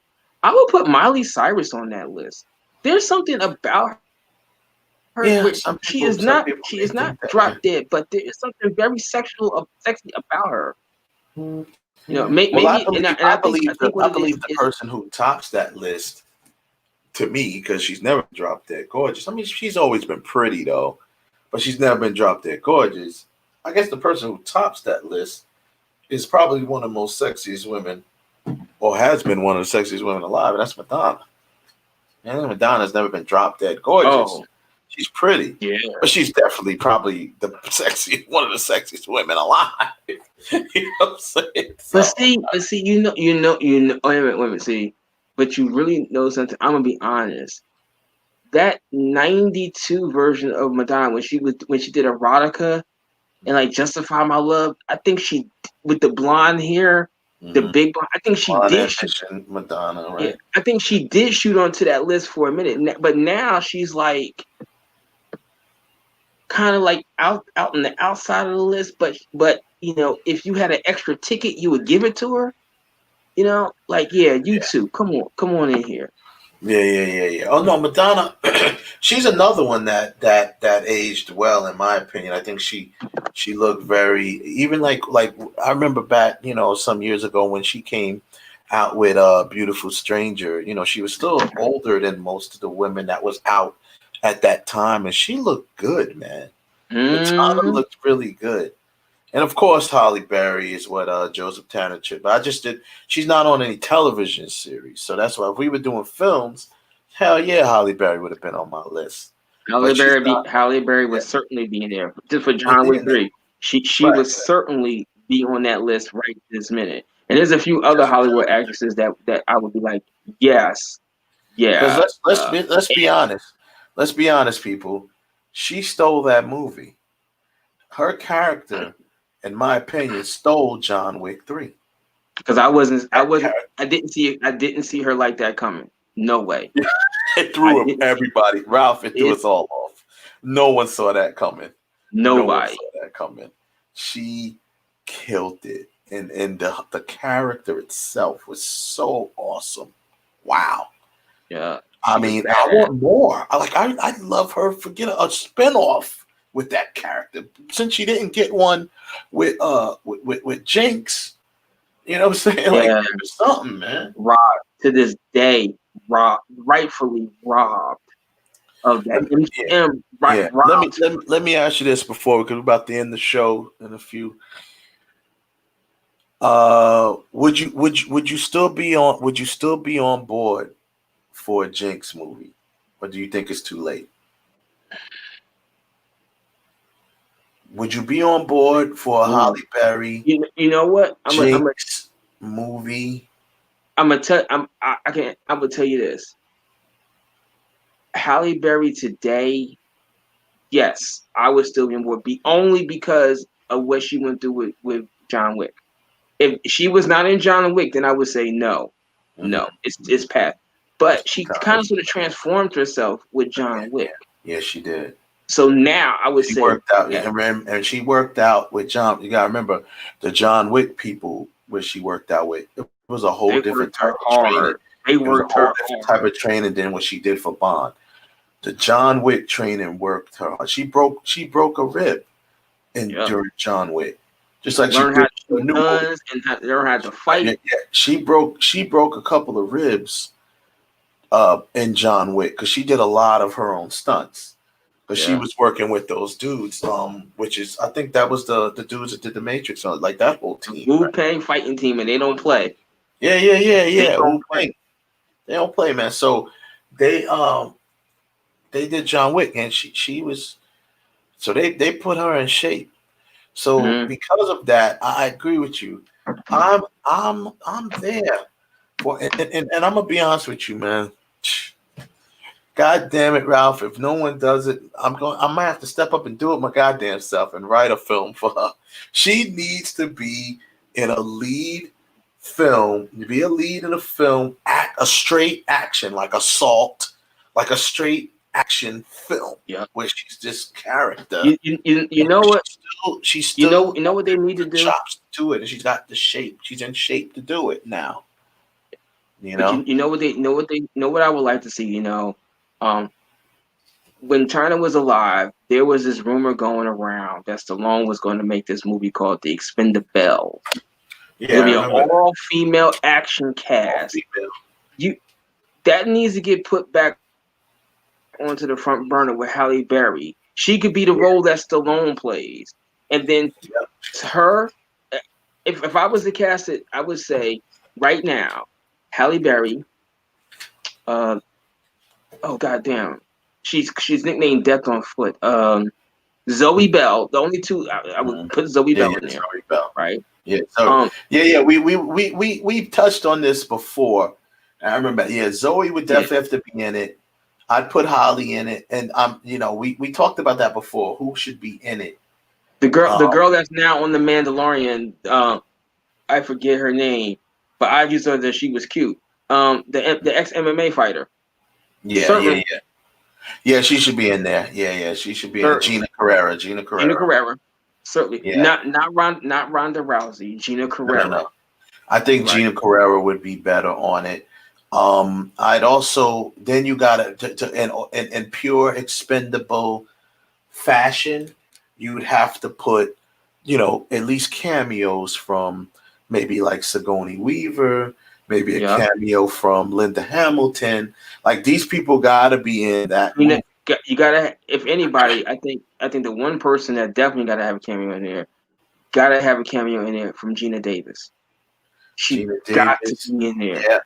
She got to be in there, but so and like we said before, I think we did actually talk about this because we were talking about the leads should be Halle Berry, Charlize Theron. Yes, Charlize Theron, definitely.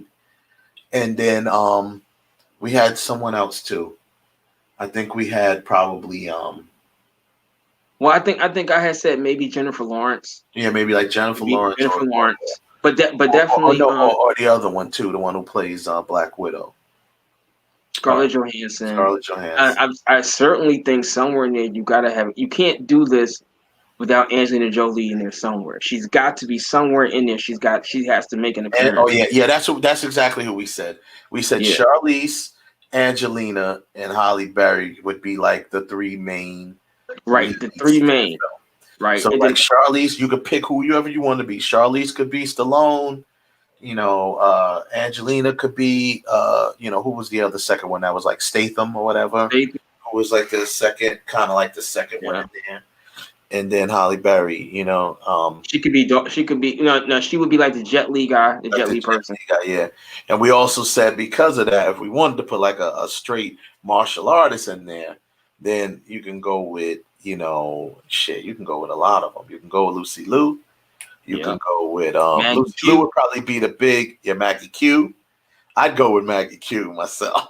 I might go with Maggie Q. Bigger name. She's the bigger name, but she was, Charlie's Angels, so she was in that big. But Maggie Q was personally, I wouldn't even go with Maggie.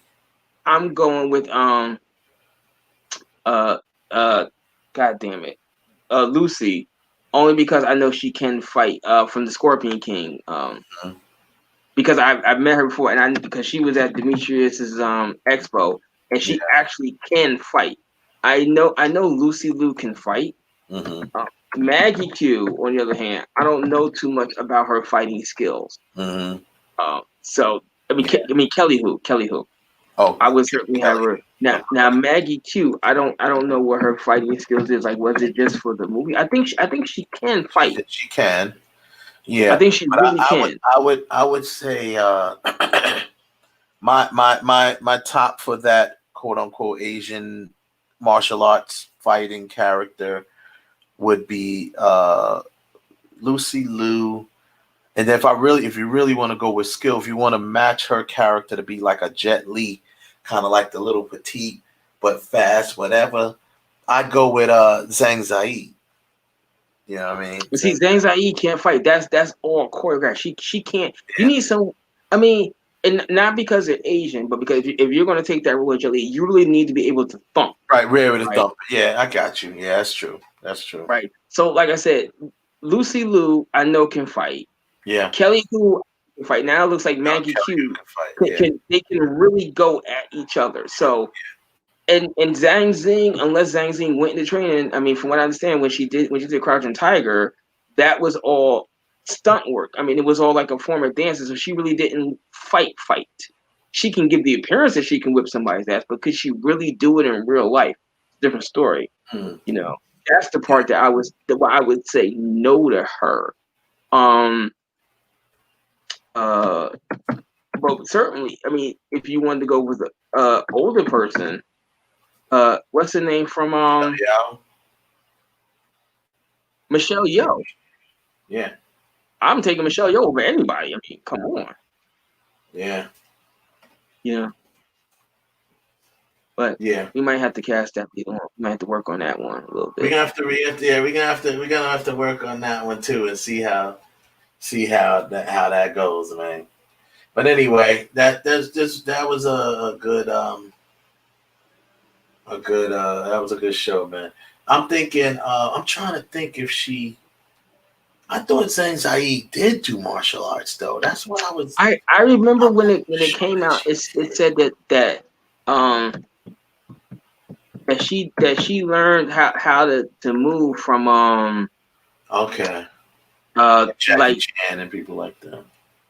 Yeah, because she's been in some martial art like that. She's been in a lot of martial art movies, but I don't remember seeing anything saying that she actually studied.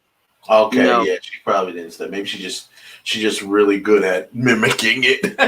Yeah, because you study because they said she studied with like Michelle Yeoh and Jackie Chan and stuff like that. So yeah, because they know she how did the to make movies it look with her. good on camera as well. Right. You know what I mean? Now they really know though, but they really now with that being said, from what I understand, in China, I don't know if this is real or not. I heard it from Jackie Chan in the movie. He said in China, it's kind of a law that that they teach this to you. So it's like a law. He's saying, well, you got to learn mathematics over there. Like you have to learn martial arts. That doesn't say you have to be grandmaster, but you do have to, I guess, have to learn the basics. I guess because in case you're called to go into combat, they want you to be prepared. So with the benefit of the doubt, in all fairness, I got to say 50-50. She could really learn. She could know the basics, right? And then because of the movie, they just amped it up to make it look good for the camera. So I mean that's very true. But can she? But like Maggie Q, Lucy Liu, and Kelly, I can see them getting into a boxing ring and going at it with somebody and lasting. Do I see Zhang Zing getting into that same ring and lasting with somebody? That's a different question. Yeah, so Maggie Q is trained in what's it called? Qigong and Wing Chun. Yeah. So she does have training. But yeah, and I mean she's been Nikita, man. So I would love her in it. But like I said, in the whole thing there. But anyhow, we need to really we need to put some effort into that and do a show. Damn, and I know who I would have as like the what's it called, the character that Mickey Rourke played. I think the person that would be perfect in that role, because of her age and let's goddamn see, I'm having problems today. I'm having problems with people's names because I met her also at the Demetrius Expo. What is that goddamn? See, now I gotta look it up real fast. What's her name? I know her name because I met her at the Urban. I made it a point to get to know her. Cynthia Rothrock. Yeah, I could see her playing that role that what's his name played, where he was like the tattoo artist, where Mickey Rourke played. I could see her play like she's the person that you contact to set up the the missions. That's Cynthia Rothrock. Yeah. Oh yeah, we forgot. We left out Jamie Lee Curtis. She's got to be in there, man. I don't care. No, Jamie Lee Curtis. No. Why? 'Cause she's a scream queen. You don't want to. Yes, exactly. She's a scream queen. She is not an actress. Lies. But yeah, action in that. No, she was the woman running around screaming like, "Harry!" No.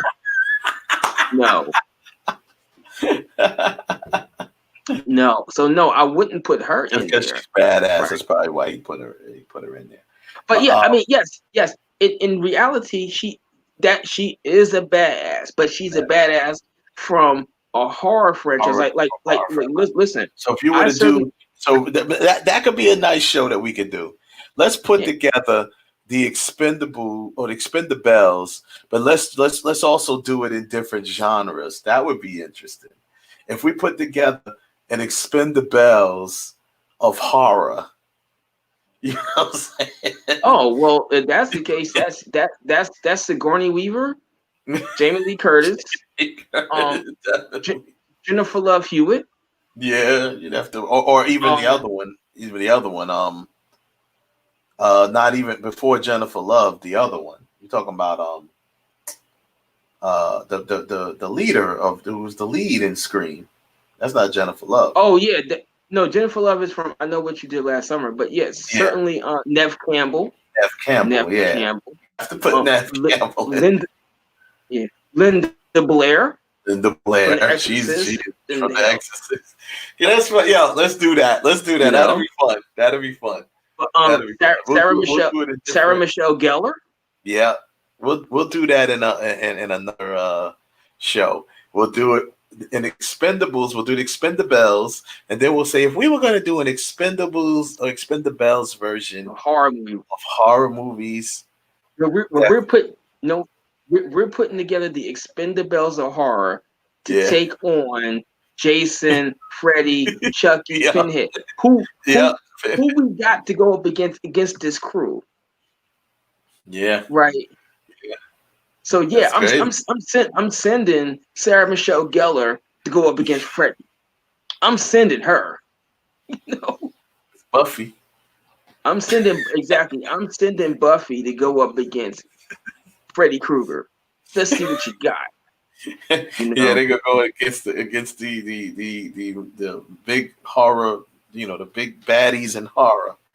Going against. I'm gonna send Jamie Lee Curtis to go up against Michael, but then I'm going to send Linda Blair go up against Chucky. See what you got. See what you got. Yeah, there's some more out there that we can get. Danielle Harris. Certainly, you got to put her in there. Yeah, because she's been doing this for she's been fucking with the horror surgeons since she was like what 9 years old? No, 6 years old. We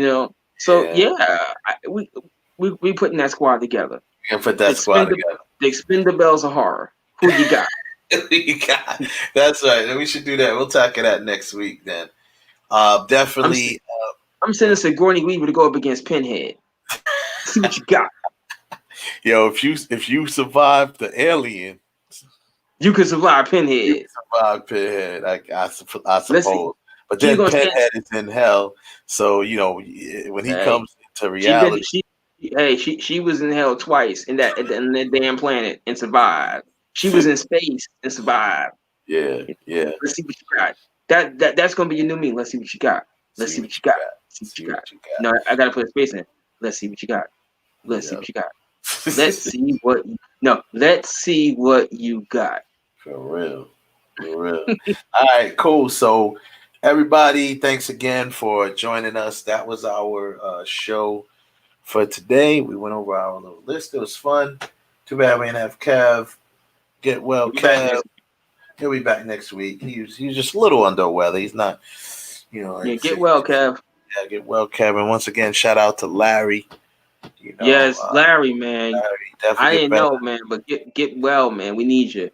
We need you back, man. Yeah. I need some movie advice and some knowledge, man. You could be dropping them jewels. Right. I need you, man. I need you bad. Yeah, he could have easily, even though AJ did a fabulous job, he could have easily been our judge. Oh yeah. Larry could have easily been the judge for the movie thing. Larry would have been, and Larry's so technical with stuff, man. He'd have been breaking down. Oh yeah, it's this movie here back in 1953. It was, you know. So yeah, that's cool. He's an ultimate behind the scenes guy. Oh yeah, that dude he's like a freaking. It's like an encyclopedia. Encyclopedia. That's the word I was looking for. He's an encyclopedia for movies. You know, so all right, cool. So everybody, we will get up with y'all next week. Thanks again, Jimmy Ace and Joseph Tanner, for holding down the chat rooms, coming through. Maddie, thank you for coming through for a few minutes. We appreciate you. Anybody else who's, like I said, checking the show out, or did check the show out, or will check the show out, remember to like and share and subscribe. Subscribe to the channel. When you hit the channel subscribe button, hit the bell. Hit the bell so you can get the notifications that a new show is up. And every comment, man. We appreciate you supporting the show. And like I said, the show is going to take a little bit of a turn this year. We're gonna get a little more interviews. We're also gonna go back to doing more of educational stuff, bringing people on, talking about I got a lot of good responses from the show when we talked about the sex scenes, and the show that we talked about sexual harassment on set. I want to do more shows pertaining to stuff like that when it comes to actors and certain things that actors.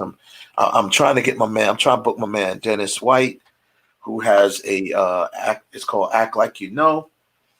He has an acting workshop, and he's an actor, obviously. Want to bring him on. Also, before I go, I want to my last shout out. I just took a screenshot of this. Our boy, friend of the show and friend of ours, our boy Rayon Lawrence will be on. No. Yep, he'll be on the CBS show. What's he on? Hawaii 5-0? Or I think this is Magnum PI. Magnum PI. That's a Magnum PI. Yeah, he's going to be on the Magnum PI show this week. I think it's what does it say? I think it's tomorrow. It's tomorrow. I think it's tomorrow. Friday, January 15th. Friday, January 15th. That's what it says right there. Magnum PI, CBS, Friday, January 15th at 9 p.m. Check it out. He looks like he got. I told him. I said, "You're getting your little getting his way up, man. You're getting it up big time. You're getting your little Denzel equalizer on. The way you just don't think poop with the gun and don't move." I said, "Okay." Speaking of the equalizer, I'm not gonna. We'll talk about that next week. I'm not so. Latifah's not. She's not selling me on this role so far, from what I've seen. But I haven't seen the show yet. But I know. I said I'm going to wait until after the Super Bowl. Yeah. At the Super Bowl. Hopefully, the Super Bowl winner this year will be New Orleans. I'm looking at New Orleans to win it this year. Beat Kansas City. I'm tired of hearing all this stuff about Patrick Mahomes is the greatest quarterback ever. Like, yo, stop it. Stop it. Well, we'll see. New Orleans still got to get through. They still got to get through Green Bay, and they still got to get through Tampa Bay. So we'll see. But let Drew Brees go out on top, and then he retires. He retires the second ring, and as soon as the Super Bowl goes off, the equalizer come on. I am dying to see it. Yeah, I saw the trailer, and I wasn't very impressed. But I can't just go by the trailer. But usually the trailer has some of the best action sequences in it. And I don't know, Latifah's not selling this character for me, but we'll see. But maybe it's more cerebral than action driven. Maybe it's something different, I mean, because you got the action side with Denzel in the movie, so you don't want to come. I mean, it would be cool to have her as like that, this badass chick. But maybe it's much more cerebral than action driven, which might be a little different. Now that's where I'm going with this. It's got to be something different than the movie. Well, that's a hard sell coming off of what we've seen from the movies. You know what I'm saying? Yeah. It's a hard sell because even the original Equalizer wasn't as actiony as the movie was, as far as like him hand-to-hand combat, but it wasn't cerebral either. The original Equalizer show. It had more gunplay than anything. You know what I'm saying? That's why he was the equalizer. He could shoot your ass. But anyway, we'll talk about it next week. We'll talk about it next week. And then we'll talk about it really after the Super Bowl, and but I want to bring some points up next week, and we'll go from there. All right, cool, everybody. Thanks again for joining us. Y'all have a good rest of your week. Peace. Night, everybody.